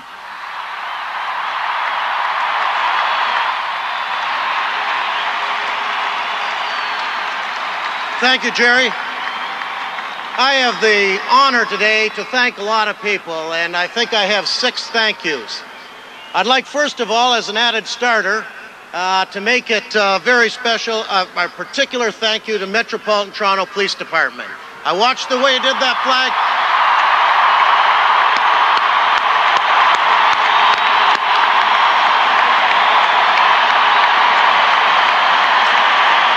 You've been our friends from the beginning, and we appreciate everything that you have done for us to make this such a wonderful and safe day. I'd like to thank Labatt's and the Canadian Imperial Bank of Commerce, our owners.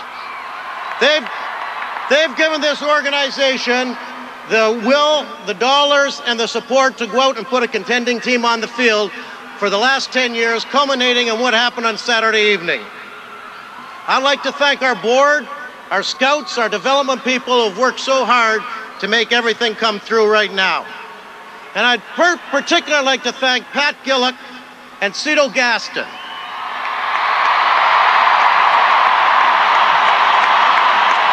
They provided the leadership both on and off the field that has brought us all here this afternoon, and I think made sure that nobody's in school. Perfect.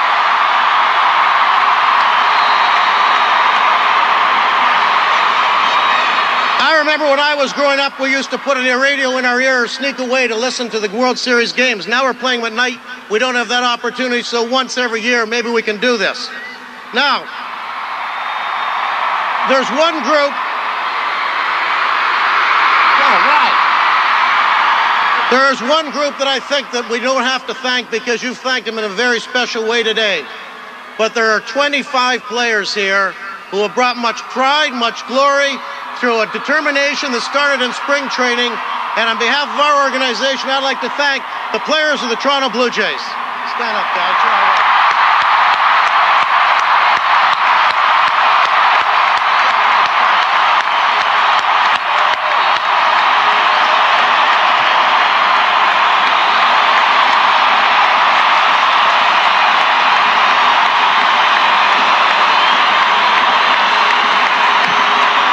You gentlemen are the best. And I want to make one more thank you, and that's to you, the fans. We have the best team, we have the best fans, and you deserve this victory. If a World Series for Toronto, it's not just the players, but it is for you. You're to be congratulated, and as Dave Winfield said, you're that extra person. We thank you for your support. Spring training's in 4 months' time. We're going to repeat. Thank you. Thank you, Paul.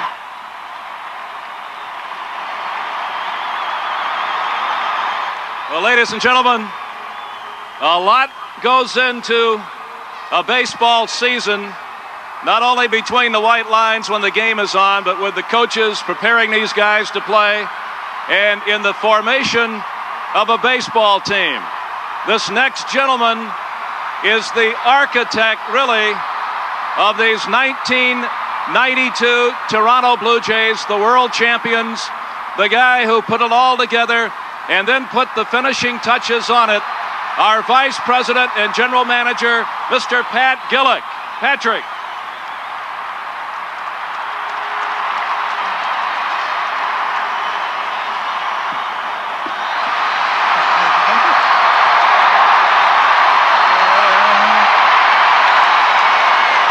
Thank you, Tom.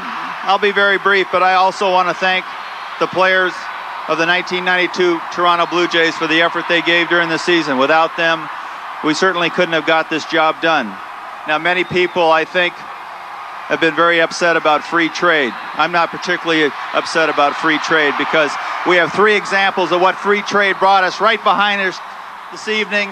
And as I echo what Paul said, let's put 3 more up there in 93. Thank you.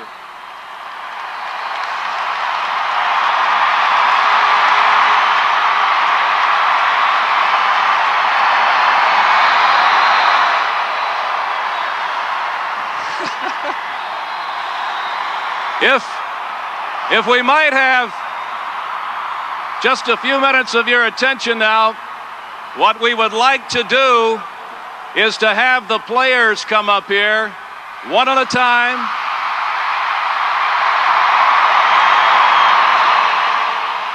One at a time for just a few seconds apiece to say hello and thanks to all of you out there. Let's start it with Jerry on this end.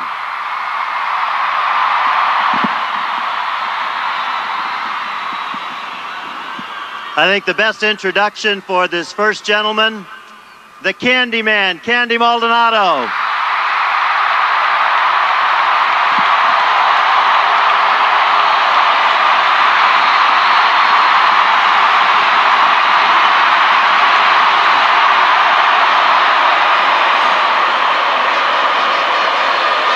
Now, I think it's only fair, Candy, to hear that in the background. Candy, your home run in that Game 6 helped to put the tomahawk chop to an end. Well, I just thank the Lord that I was able to contribute. I'm more glad that I was part of the sweet team. I thank the organization for having me here. I had a wonderful year with the boys, with the city, with the fans. All I want to say is thank you all. You all deserve it. God bless you. And like they're talking now, got to do it again. See you then. All right.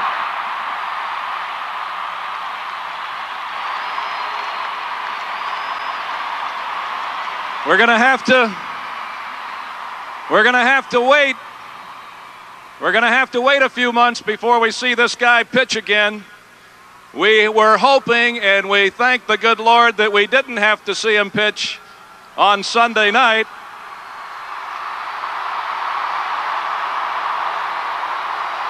But he helped get us here, Juan Guzman.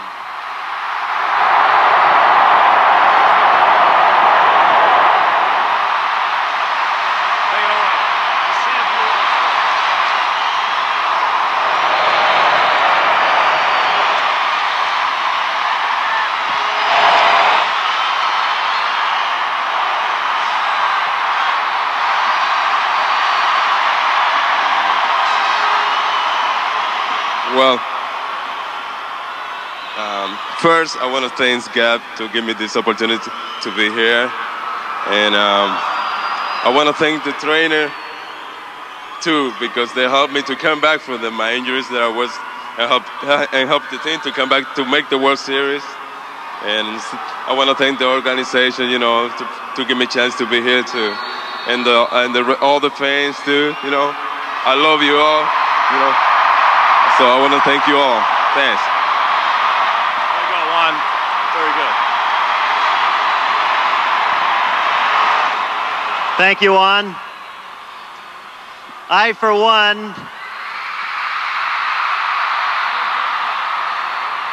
one, in years to come, when I look at the center field wall and I see 400 on it,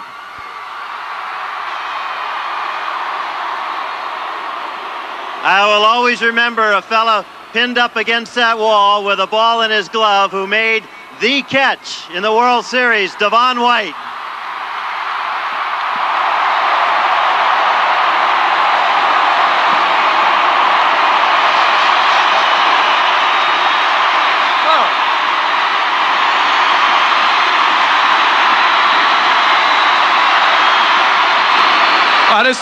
I just want to thank mainly the support of my family, my wife, the fans, and my teammate, and that's why we're here today.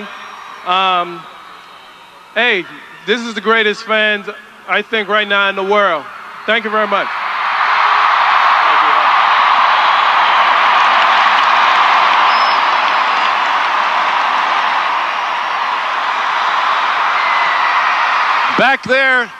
Back there in Atlanta, they're not chopping too much right now because Roberto Alomar brought home the tomahawk. Robbie.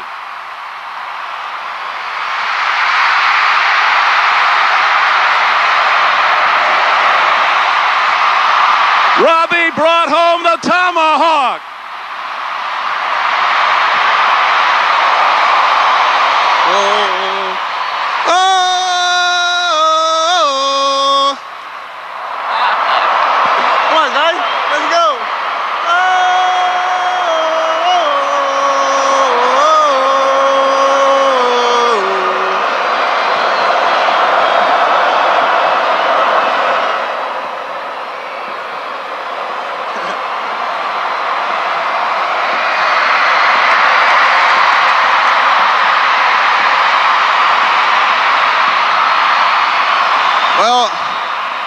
First of all, I want to say thank you to the fans for supporting us all year round. And thank you to my teammates. Thank you to all the coaches. And especially I want to thank to a man that deserved this more than us, Mr. Cito Gaston. I think so he deserved this. And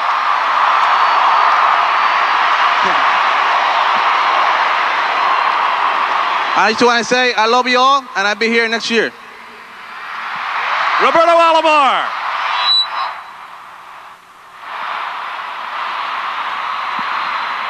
Thank you, Roberto. This next gentleman's bat is going to the Hall of Fame, and for good reason.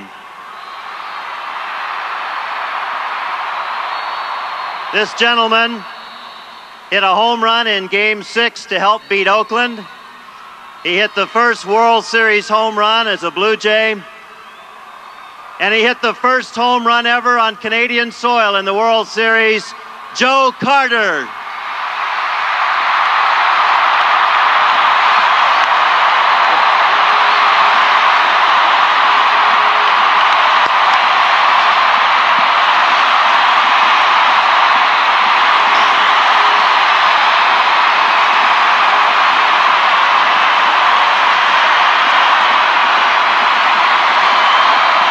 You all deserve it. You deserve it. I tell you what, first giving honor to God, I mean, you cannot, this is tremendous.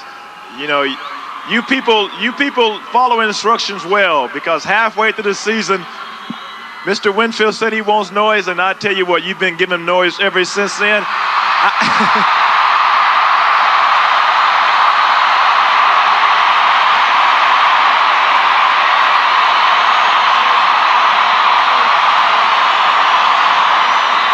You got this town pumped up, and more than not, you got this team pumped up, because I tell you what, these guys came ready to play every single day.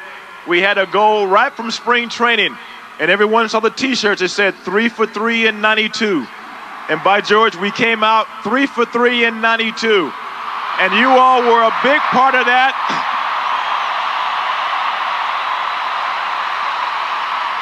This is a great feeling. I'm happy for the fans here in Toronto, for the city of Toronto, Canada, for my teammates here, because it was a total team effort. For Cito, Paul Beeson, Pat Gillick, everybody. I mean, this was great. This is what baseball is all about, and you could not have asked for a better ending to a season than what transpired here in Toronto. We did it. We're world champions. We're all #1. Thank you. There you go, Joe.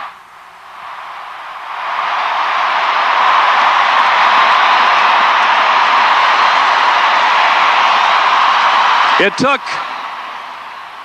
took 16 years for it to happen, and now looking back, it's like in the bat of an eye, 16 years, but we all know that there were a lot of players who came and went before the championship seasons came around, and it's so wonderful that this young man had the opportunity to come home to be a part of it all, if you will. Alfredo Griffin, ladies and gentlemen.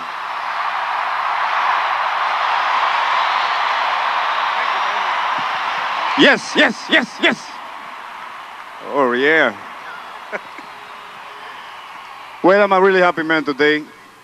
I left here in the bad, come back in the good. Thank you, Lord. Oh, baby. Yes. Thank you very much. I'm really happy to be here. This, for me, is my first World Series. I already won one, but I forgot about that already. This don't mean nothing for me right now. The one coming is the real World Series ring. I love you, the Blue Jays. Thank you, everybody. Thank you.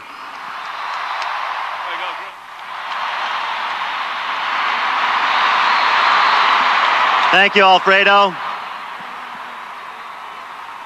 It takes 25 men and even a few more to help win a World Series. And my memories of this next gentleman go back to September, Arlington, Texas. 3 hits for this gentleman, including a big home run to help the Blue Jays get here today. Turner Ward, ladies and gentlemen.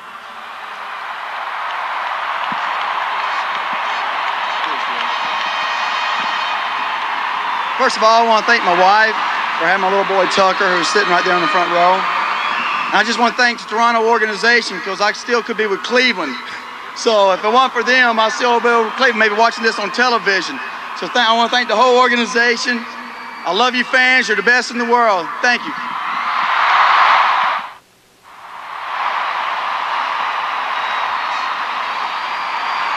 They say in baseball, you got to be strong up the middle, and this young man showed just how strong he was. He beat off challenges for his job. He gave us a solid season and is as deserving of this World Series recognition as anybody in the Sky Dome today, Manuel Lee.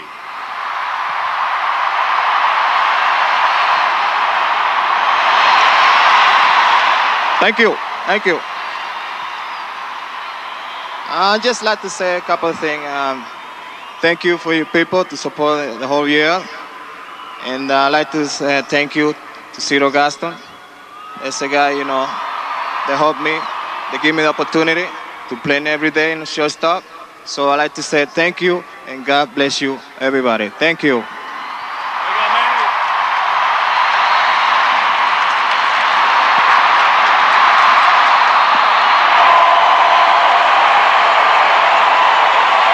Thank you, Manuel.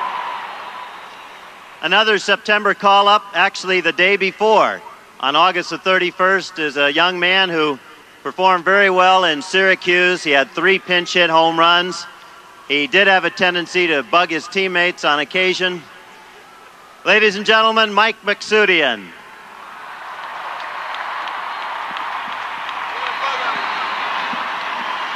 Thank you. We're number 1. You think this is all pleasure.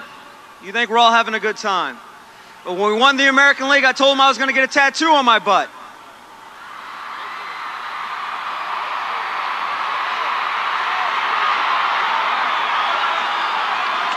I got it. I still got to get one more for the World Series. Thank you, Mike.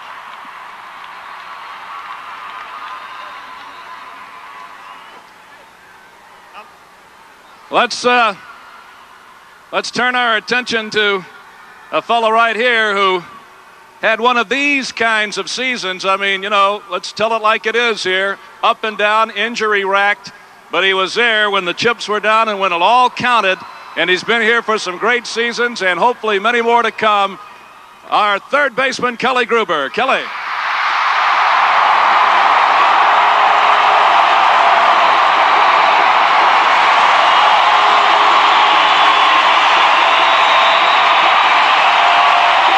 Awesome. You're unbelievable.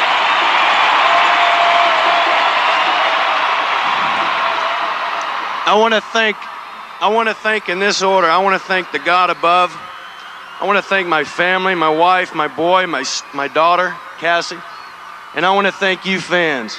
You're the best fans in the world. And I don't care about the 1 or 2 that boo me. You're the best. Thank you all.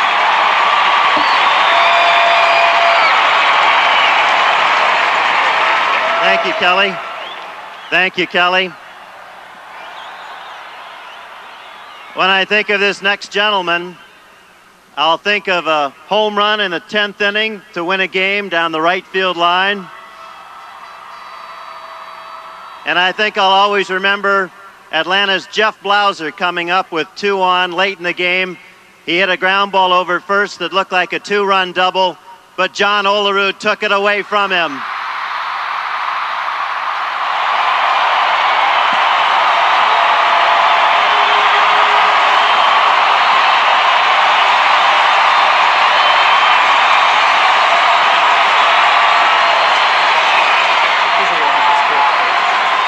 I really don't know what to say. I'm speechless. This was outstanding. You guys were great. And I'm just proud to be a part of it. Thank you.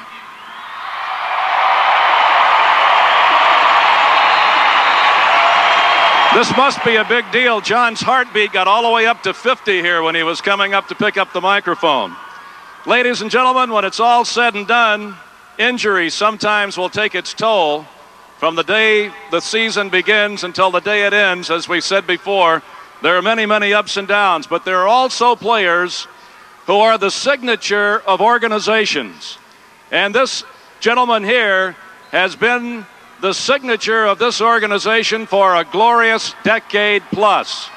He pitched your first and your only no-hitter, and we're talking about right-hander Dave Stieb.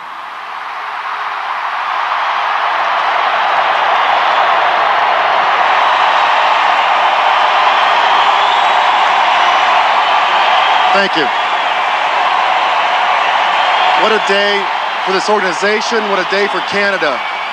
And to be here 2 years after this team came into existence and to have done all that I had done with the help of many, many teammates over the years, and to see this organization strive for this day from day one since I've been here.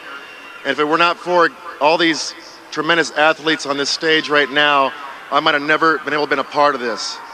I wish my family could be here right now to share this with me, And this organization has grown. I think we have, as players have grown, and you as fans have grown. And it's just so much growth, and it's so tremendous a day right now to experience this, to ride in that car, to see these people out on the streets. The support is tremendous, and I thank each and every one of you for the support you've given me over the last couple of years when I've been down and out. And it's just been a great experience to see this kind of baseball the last 2 weeks. I couldn't be happier for everybody here. It's just been a great day, and I thank you all.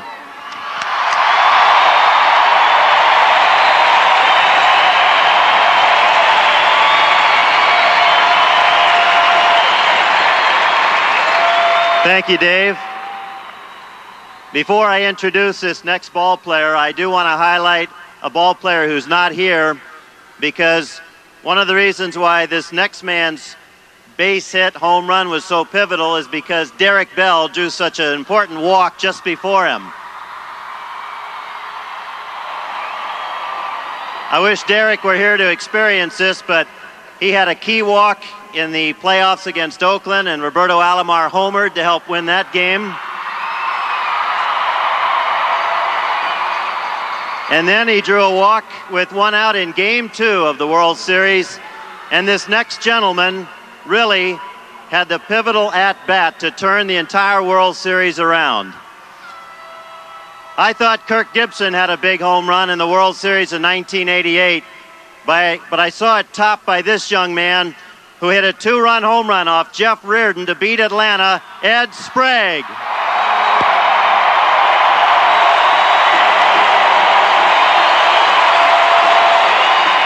Thank you. This is what it's all about right here. Take all the money away, take all the fame, fortune. We play for that thing right over there. Everybody in here will tell you that. Throw all the numbers out the window. Winning's everything. And we did it. Number one right here.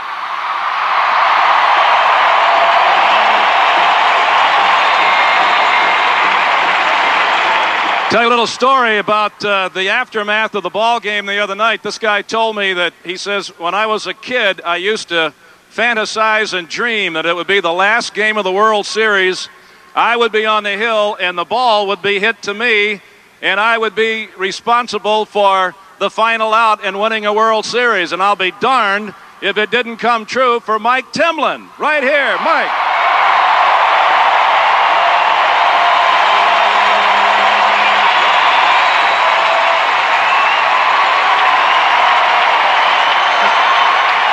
My heart's beating just as fast as it was when I was standing on the hill.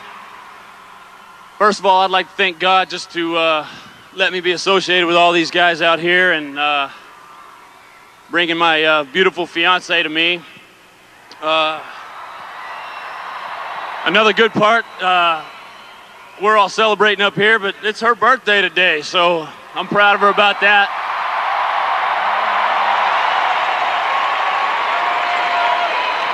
I'm just happy that all you guys supported us through the whole year. You guys are the best. And I'm glad Otis Nixon bunted and it came to me and I got to throw it to that man right over there smiling real big. Thanks for all the support, and we're number one this year right there.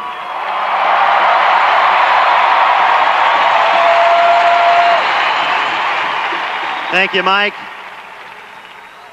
I think the concentration has rightfully been on the months of September and October.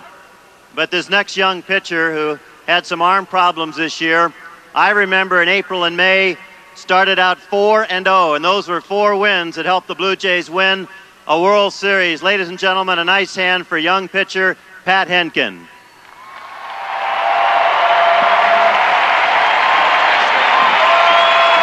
This has just been a great moment for me. It's just an honor to be up here and to play with these guys like Dave Winfield. I mean, just Hall of Famer.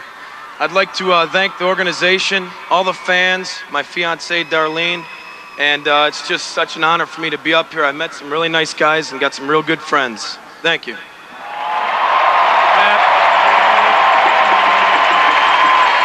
Jerry was mentioning earlier about Derek Bell not being here today, and also probably conspicuous by their, easy for you to say, Tom, their absence are Rance Mullenix, who had to get back to Texas because of very serious illness in the family. And Dwayne Ward, who is winging toward Tokyo at this hour to go over on a tour with some Major League players over there.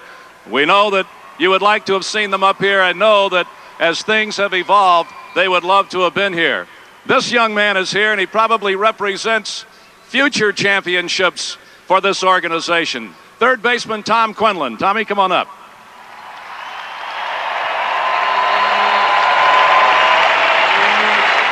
I'd just like to thank the organization for, calling me up in late August and have the great opportunity to play with these guys.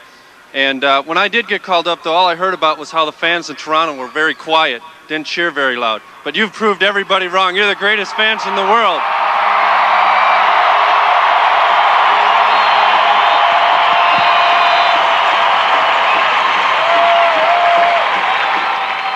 Thank you, Tom.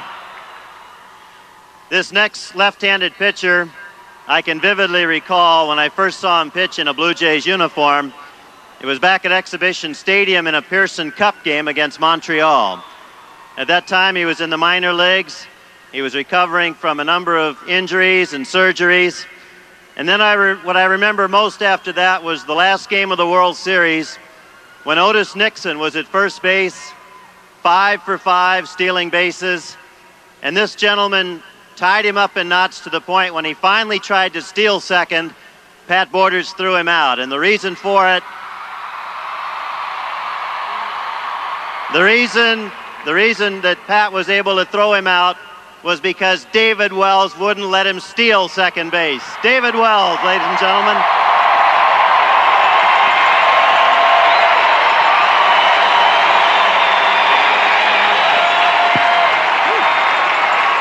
I'd like to thank each and every one of these fans out here. I, early in the year, doubted you guys, said some things in the papers I shouldn't have said. And you guys proved me wrong in the biggest way.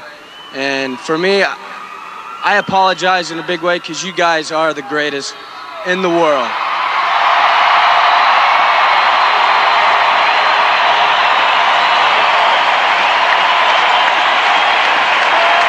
I also like to thank the organization, CFTO, and the rest of the guys for giving me an opportunity to pitch in a World Series, and most of all, my wife, who gave birth to my 8-month-old son earlier than the year, and he's up there somewhere waving at you guys.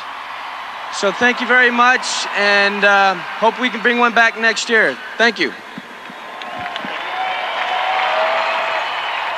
I'm going to ask these next two gentlemen to come up in tandem, if they might. We'll get them both up to say hello.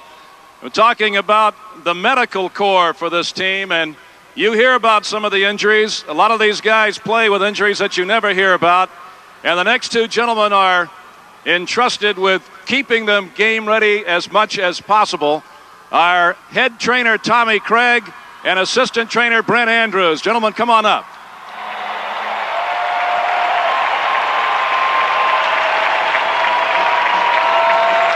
They said that there are no Canadians on the Blue Jays team this year. Well, I submit to you that Mr. Andrews here is from Calgary. Great season, huh? Outstanding. And we had a lot of injuries over the last 2 years, but I think we're feeling about as good as we felt in a long time today. Well, we got a lot of time to get well now. Tommy Craig, I'll translate for you, Tommy. Tommy comes from down in North Carolina, kind of talks like this. What a great season, huh? Couldn't have been better, Tom. I thank you. I want to thank the organization, my wife and family, and all these guys sitting back here on this stage, because this is the greatest moment of my life right here, and I hope we have many more. Thank you. There we go. Tommy Craig, Brent Andrews.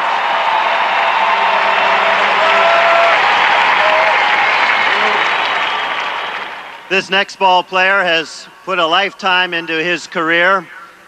He did not experience postseason play until last year when he became a Blue Jay. And I think when you ask yourself, who do you want up with the bases loaded, you'd say Pat Tabler, ladies and gentlemen.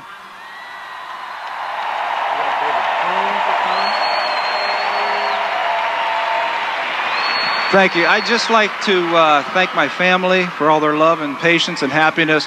The organization, Pat Gillick, Paul Beeston, Cito Gaston. It's been one hell of a ride.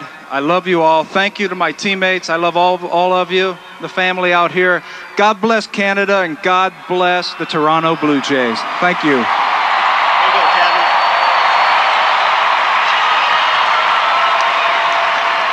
Let's get our clubhouse man, Jeff Ross, up to say hello. Jeff? You've run out in these championship celebrations and came away the other day with sore ribs. How you feeling now? Oh, I feel great. The pain's over with being here, and I've been here since the beginning, day one, and it's been a great feeling to finally win this one. All right, all the best to you, Jeff. Looking forward to spring training. Jeff Ross, ladies and gentlemen.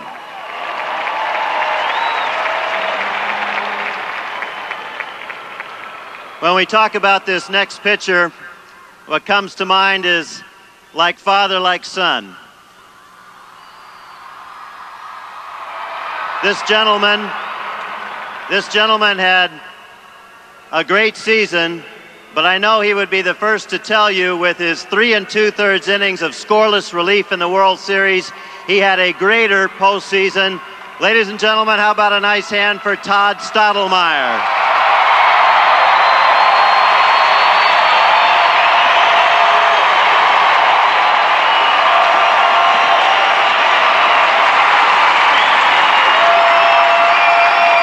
First of all, I wouldn't leave her out, but I'm going to wait to thank my wife when I get home tonight.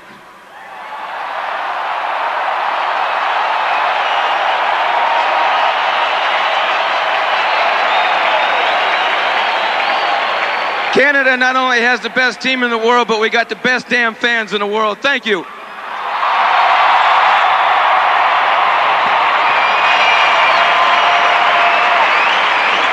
Let's get Mr. Ian Duff, a Torontonian, up here to say hello. Ian, come on up if you would, please, sir.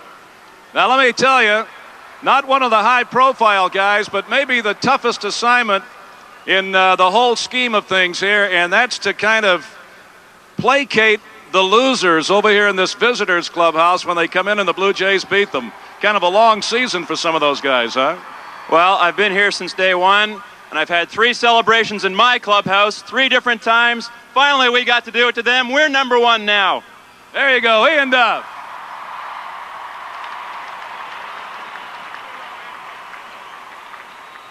One thing that fans really have difficulty appreciating are the Blue Jays coaches, the people who put in so much time and effort to make a happening like this occur. And one of those coaches has not only been to a World Series, he's won an MVP award because in his first 2 at-bats, he hit 2 home runs. Ladies and gentlemen, Coach Gene Tennis.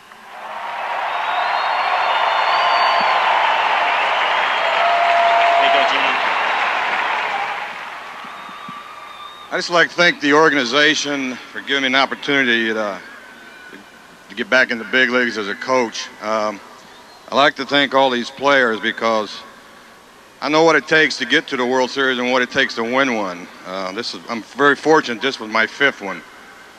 I know the hard work that these kids put in from spring training and the dedication that it takes to win. And I'd like to congratulate all those guys right here behind me.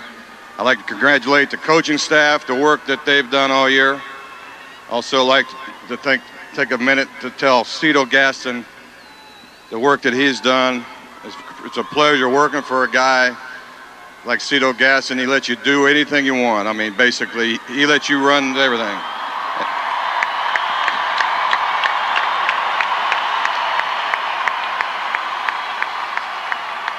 The organization, congratulations on your first one, and I hope it's just one of many. I want to thank all you fans.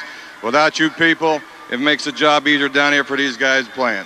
Thank you very much. Thanks, Gino. Way to go. Well, Gino was with a World Series winner in 72, 82, now 92. Gino, you have a job in 02 if you want it. You can still get back here and be a part of it.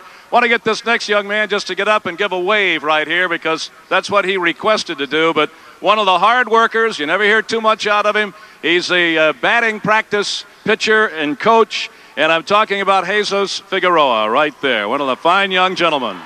Way to go, Jesus. Right beside him is our pitching coach, Galen Cisco, ladies and gentlemen. Galen, come on up here.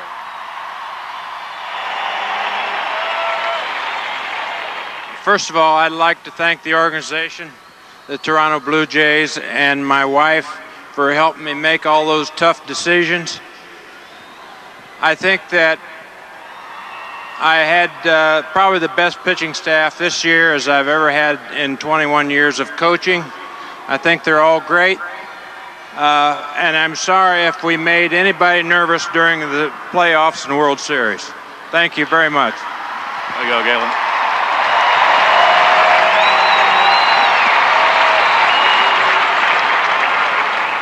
One of the real joys for anybody is to see someone work extremely hard and then have everything culminate in one game, one series. This next ball player was in the Blue Jays minor league system for 6 years, 6 long years. He started out as a third baseman, then he was a first baseman, and then he was a catcher.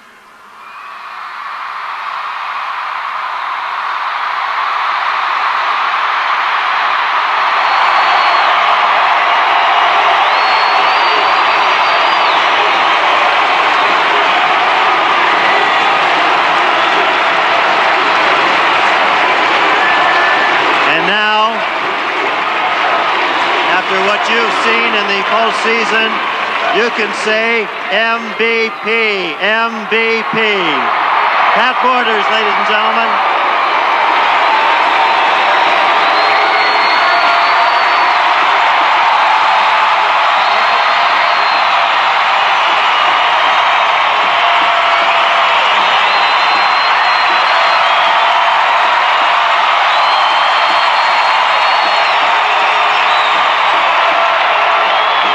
Came up a little bit short in 1991. I think it's because of 2 players we attained over the winter. And you say MVP, you say most valuable player. These 2 guys helped us more on the bench and in the locker room before and after the games than anyone could help us on the field. I'm talking about Jack Morris and Dave Winfield.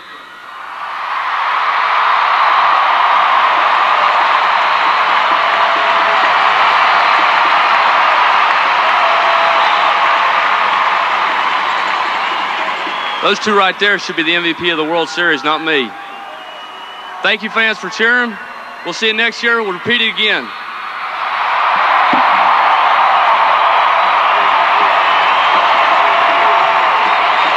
Sully.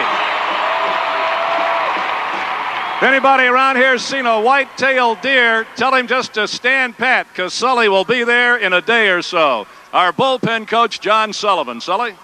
Thank you, Tom. I'd just like to thank my family and everybody up here on this stage, I guess you would call it, for the great job they did this year. After 34 years, I finally got here. Thanks. John Sullivan.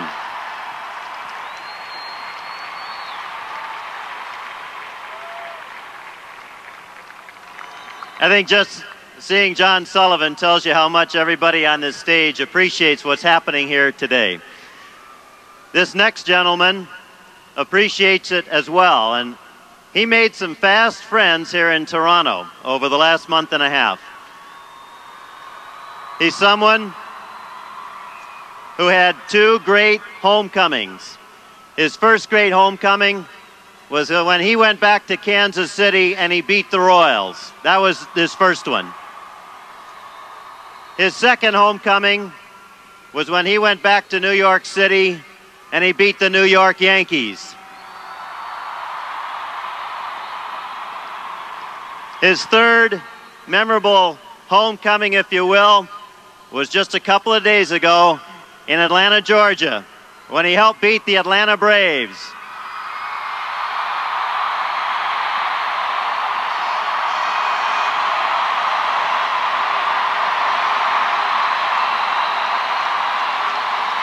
A lot of you will forever remember wearing cone heads here at the Sky Dome for David Cone.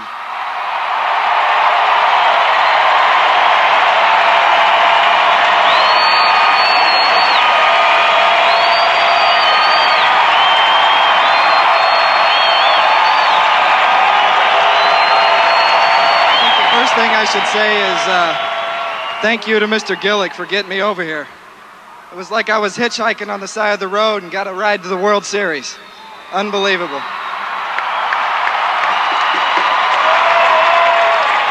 Secondly, although it may be true that people on this stage are either American or Latin American, we still feel the pride of Canada. We see the flags. You don't have to be Canadian to feel that pride. Don't ever change. Thank you very much.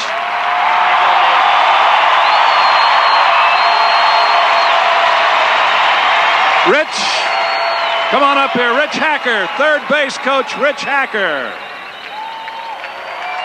Got to wave him home to a World's Championship, Rich. Thank you, Tom. I'd just like to thank the organization for the opportunity to be here the last 2 years. I don't think there's an organization in professional baseball more dedicated to putting a winning product on the field. And you fans, 2 years in a row, 4 million fans, you're the best. And I'd also like to thank my family for being here today, and happy my kids are here with me. And to the players for what they did this year, I don't know how I could ever top this year for myself personally. They worked hard, they deserved it, just as you fans have worked hard and deserved it. Thank you again.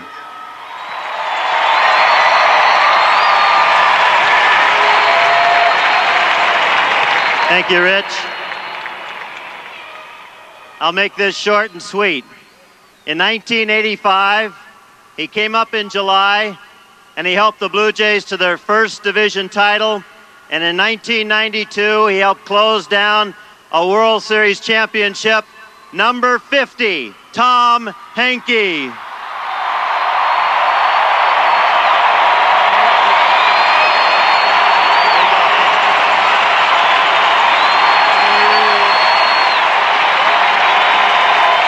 Thank you.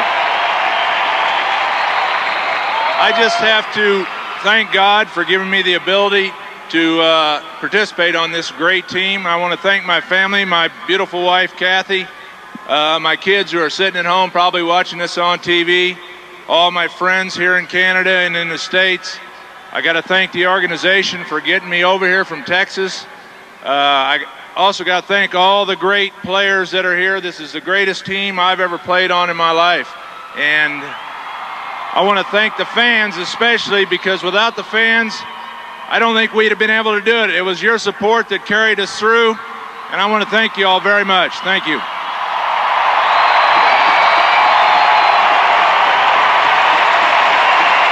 Very soon there's going to be an expansion draft, and there will be 2 more Major League Baseball teams. 16 years ago, the Blue Jays and the Seattle Mariners became the new kids on the block in Major League Baseball. The Blue Jays selected as their very first player in that draft back in 1976, and now he's back here as a coach, Bob Baylor. Bobby, come on up. The first Blue Jay, ladies and gentlemen. Thanks, Tom. Believe me, it was 16 years ago, because everybody that recognized me around Toronto now has gray hair like me, so it was 16 years ago. 16 years ago, I rode in the parade, the Grey Cup Parade is the first Blue Jay, and there was people out there supporting us then. They supported us through all those 100 lost seasons, as Alfredo and Dave Steeb can attest to, and look at you now, you're still supporting us, world champions. I'd like to thank everybody involved with this. The trophy's beautiful, and maybe again next year. Thank you.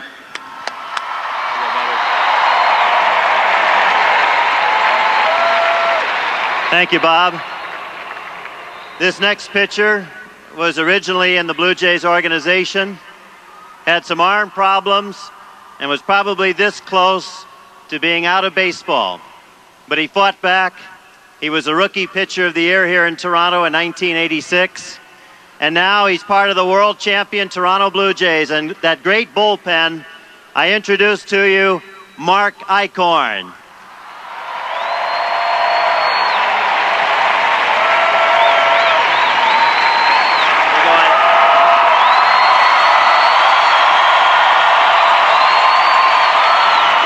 First of all, I'd like to thank God for this opportunity. I'd like to thank my wife and the family for all the support. This is a very special moment for me. I was with the organization for 10 years, then I went away for a few years, and I probably won't see a lot of these guys. We won't see a lot of each other, and this is, without a doubt, the most exciting moment in my life in baseball. And this year, something happened when I was with the California Angels, really put life in perspective. Was a bus crash where a lot of my friends could have died. And Sully, I'm taking after Sully here, but really put life into perspective. And just to be here in the World Series, it just is something that I'll cherish forever. Thanks, guys. Thanks to the Toronto Blue Jay organization.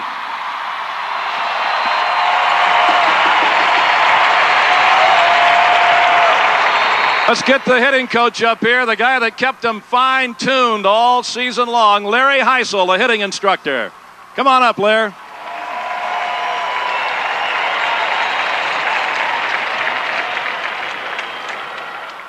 Best news of all, no BP tomorrow. Sure is. Tom, I'd like to make two quick statements to 25 of the best players I've ever been associated with. In 92 men, a job very well done. Let's do it again in 93. Well, there.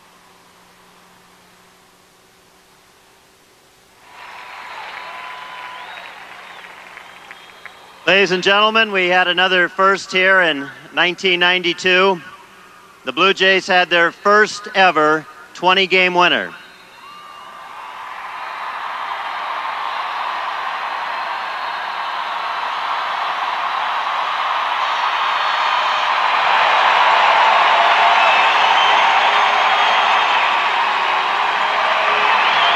And down in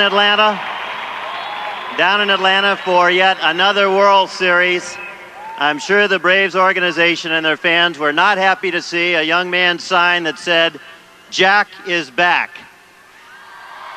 Ladies and gentlemen, 21-game winner and a real pivotal reason why the Blue Jays are celebrating this today, I give you Jack Morris.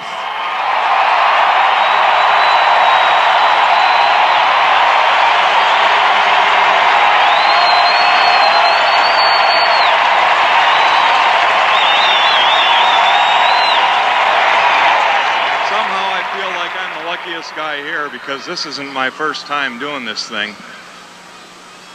But the older you get, the harder it is to continually work, and you appreciate more and more what's come your way in this game. I think my teammates will agree when they say I think Jack Morris is a bottom line kind of guy. And what I'd like to do is thank you fans. There's been a lot of controversy about the amount of noise you make, but there's one thing that's very clear. You've supported this organization 2 years in a row with the best attendance in the game, and that attendance has been able to purchase and assemble a team that is worthy of world championships. I thank you for that.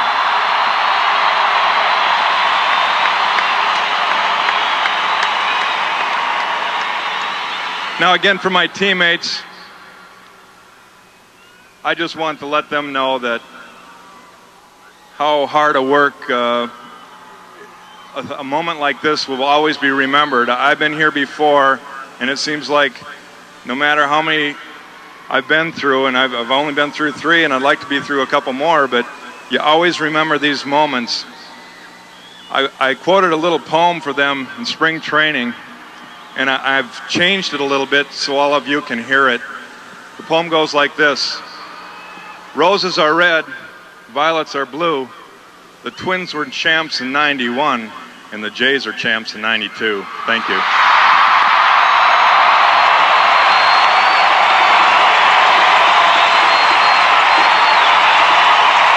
The multi-dimensional Jack Morris, pitcher, rancher, poet. Beautifully done. Another of the behind-the-scenes individuals up here, and a lot of these guys will be happy to see the last of him for some months to come. He is their strength and conditioning coach, and early on in spring training they dubbed him Saddam, to give you an idea of what they think about Mr. Rick Knox. Rick, come on up here. Hello. I just want to say one thing that's very clear. This year, this team, without a shadow of a doubt, showed me heart and character, both on and off the field. Starting back at spring training, even before spring training, men like Jimmy Key and Todd Stonemeyer got in touch with me to work out early on. And I want to thank those men for that hard work. That's why we have this championship here. I also want to thank all the fans of Canada, because you showed the heart to support us every single day. Thank you. There you go, Rick.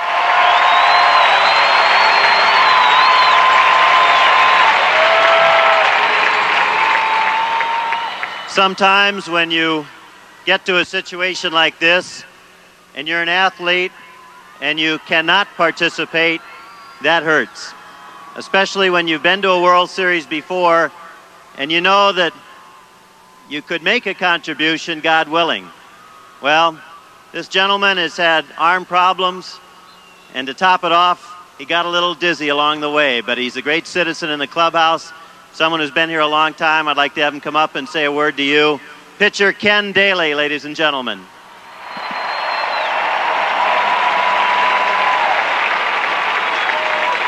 I'd just like to say I've been involved with some good fans, some good ball clubs, but I've never had the opportunity to be associated with the best. Fellas, thank you and God bless. Ken Daly. We're so fortunate with a team like the Blue Jays when they do it with homegrowns to such a great extent. We have had the good fortune of literally watching this young man grow up on the job. He comes from Huntsville, Alabama. I can remember 1984 when the club was just about to start the season and playing the final tune-up game in Portland, Oregon. They had told him, you go back to Florida, you don't figure in. They played the game. They got on the phone. They said, get back out to Seattle, you do figure in. He made his debut, bases loaded. Rod Carew at the plate in Anaheim, California, got him out of a jam. And when you think about it, he got him out of a couple of jams here in postseason 1992. Left-hander Jimmy Key.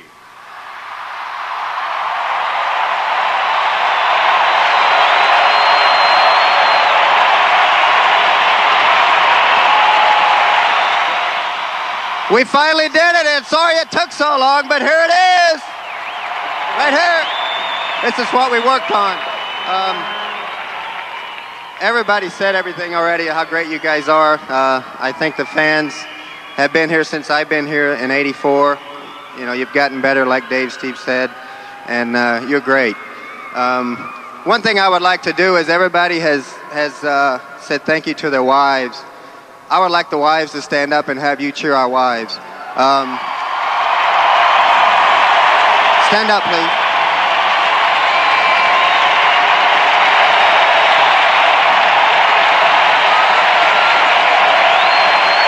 We're fortunate because we get to come out to the ballpark every day and play in front of you people, and you're cheering us all the time.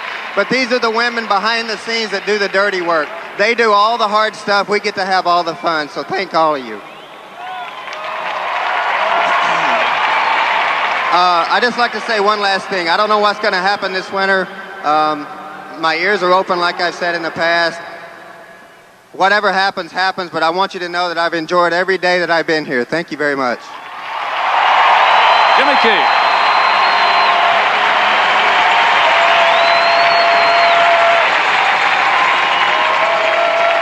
When you talk about a World Series, you really talk about 16 years with everybody contributing.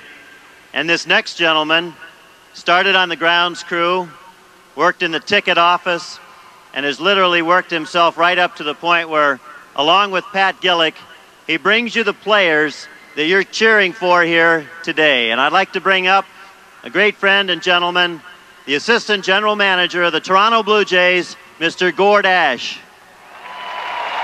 Thanks, Jerry.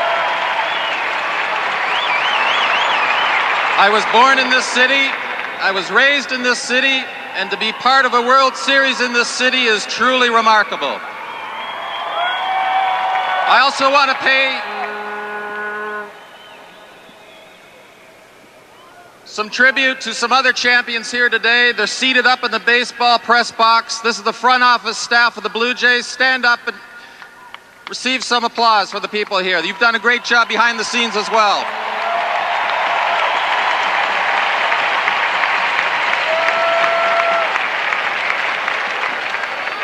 We're going to try our best to put a club together that can do this again in '93, and we'll see you back here then. Thank you.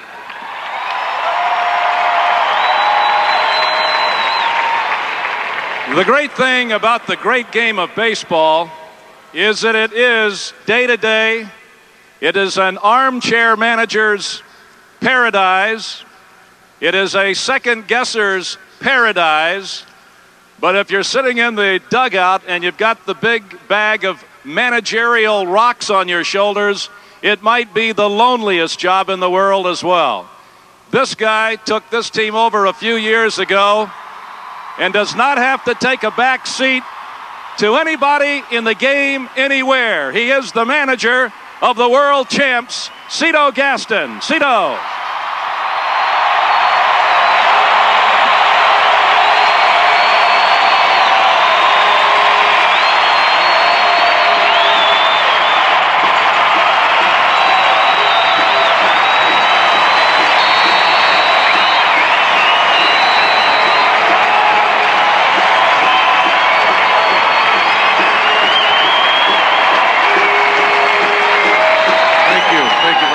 I'd like to thank God, my family, and especially these guys right here.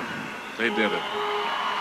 From day one in Detroit, if you could have seen their faces and how determined they were to be sitting on this stage today, you would know what I'm talking about. And they never quit. They did it all year. And I'm so proud of you guys.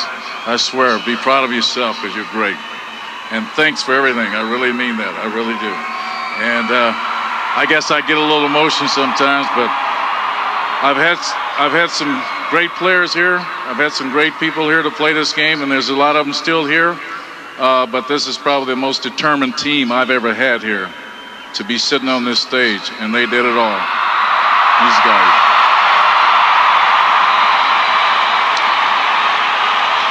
I think there's a lot of people you'd like to think. I think they know who they are.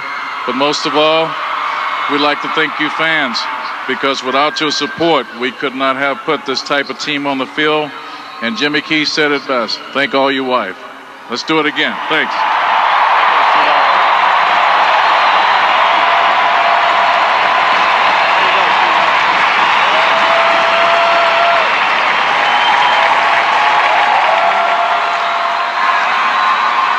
I think it is only fitting that we save the best for last, and if you're 40 or over, you're going to love this guy.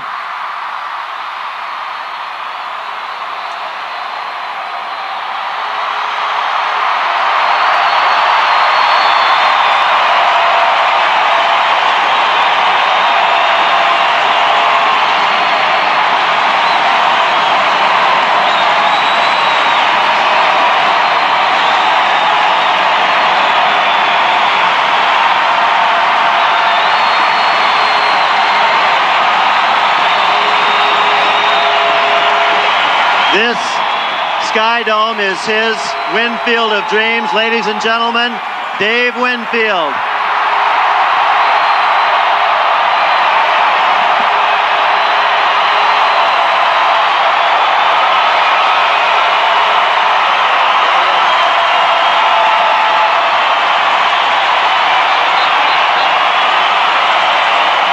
Let's hear noise.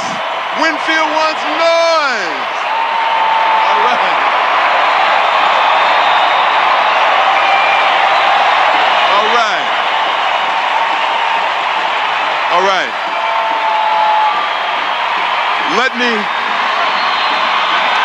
Let me just take one moment to try to summarize everything that these guys feel today. It's really very hard to put into words. The best thing I can say, it's incredible. They asked me to come up last because, of course, I'm the oldest guy on the team, but as you can see, age doesn't mean a damn thing. If you can do it. All right.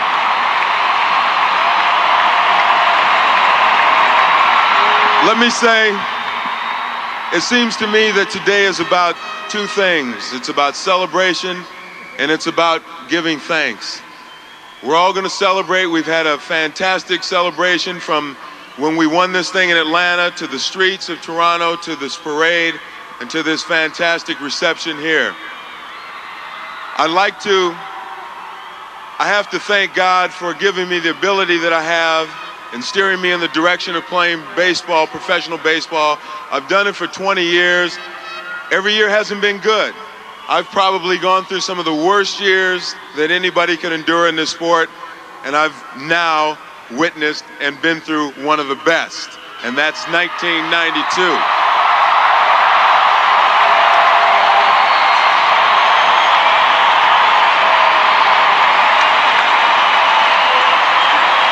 Next, let me thank once again each and every one of our wives or girlfriends down in the front row. First of all, we get the excitement of you guys at the night, at the game, and then later at night we get the excitement of going back with them. Now, also, the Blue Jay organization, you've been great. You really have. The front office staff and the people behind the scenes, you have made this an enjoyable year. Thank you very much. To each and every one of these players, you guys have made this a special year for me. This has been the greatest year of my baseball career. I've never won a championship at this level. You helped bring that about. You guys have been fun in the locker room. After the games, you're the best bunch of guys I could ever ask to play with. I want to thank everybody. This has been beautiful. We hope to do it again. But I'll leave you with one last thing. If you'll all turn around, right above the Jumbotron, unveil 1992 World Champions, Toronto Blue Jays. Stand up, give them an applause. We want noise. I love you. You're great.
Seemed to say it best, Kate. That was that this was a day of celebration, the day to give thanks. We've had both. As he said, after the victory, mission accomplished. 3 for 3.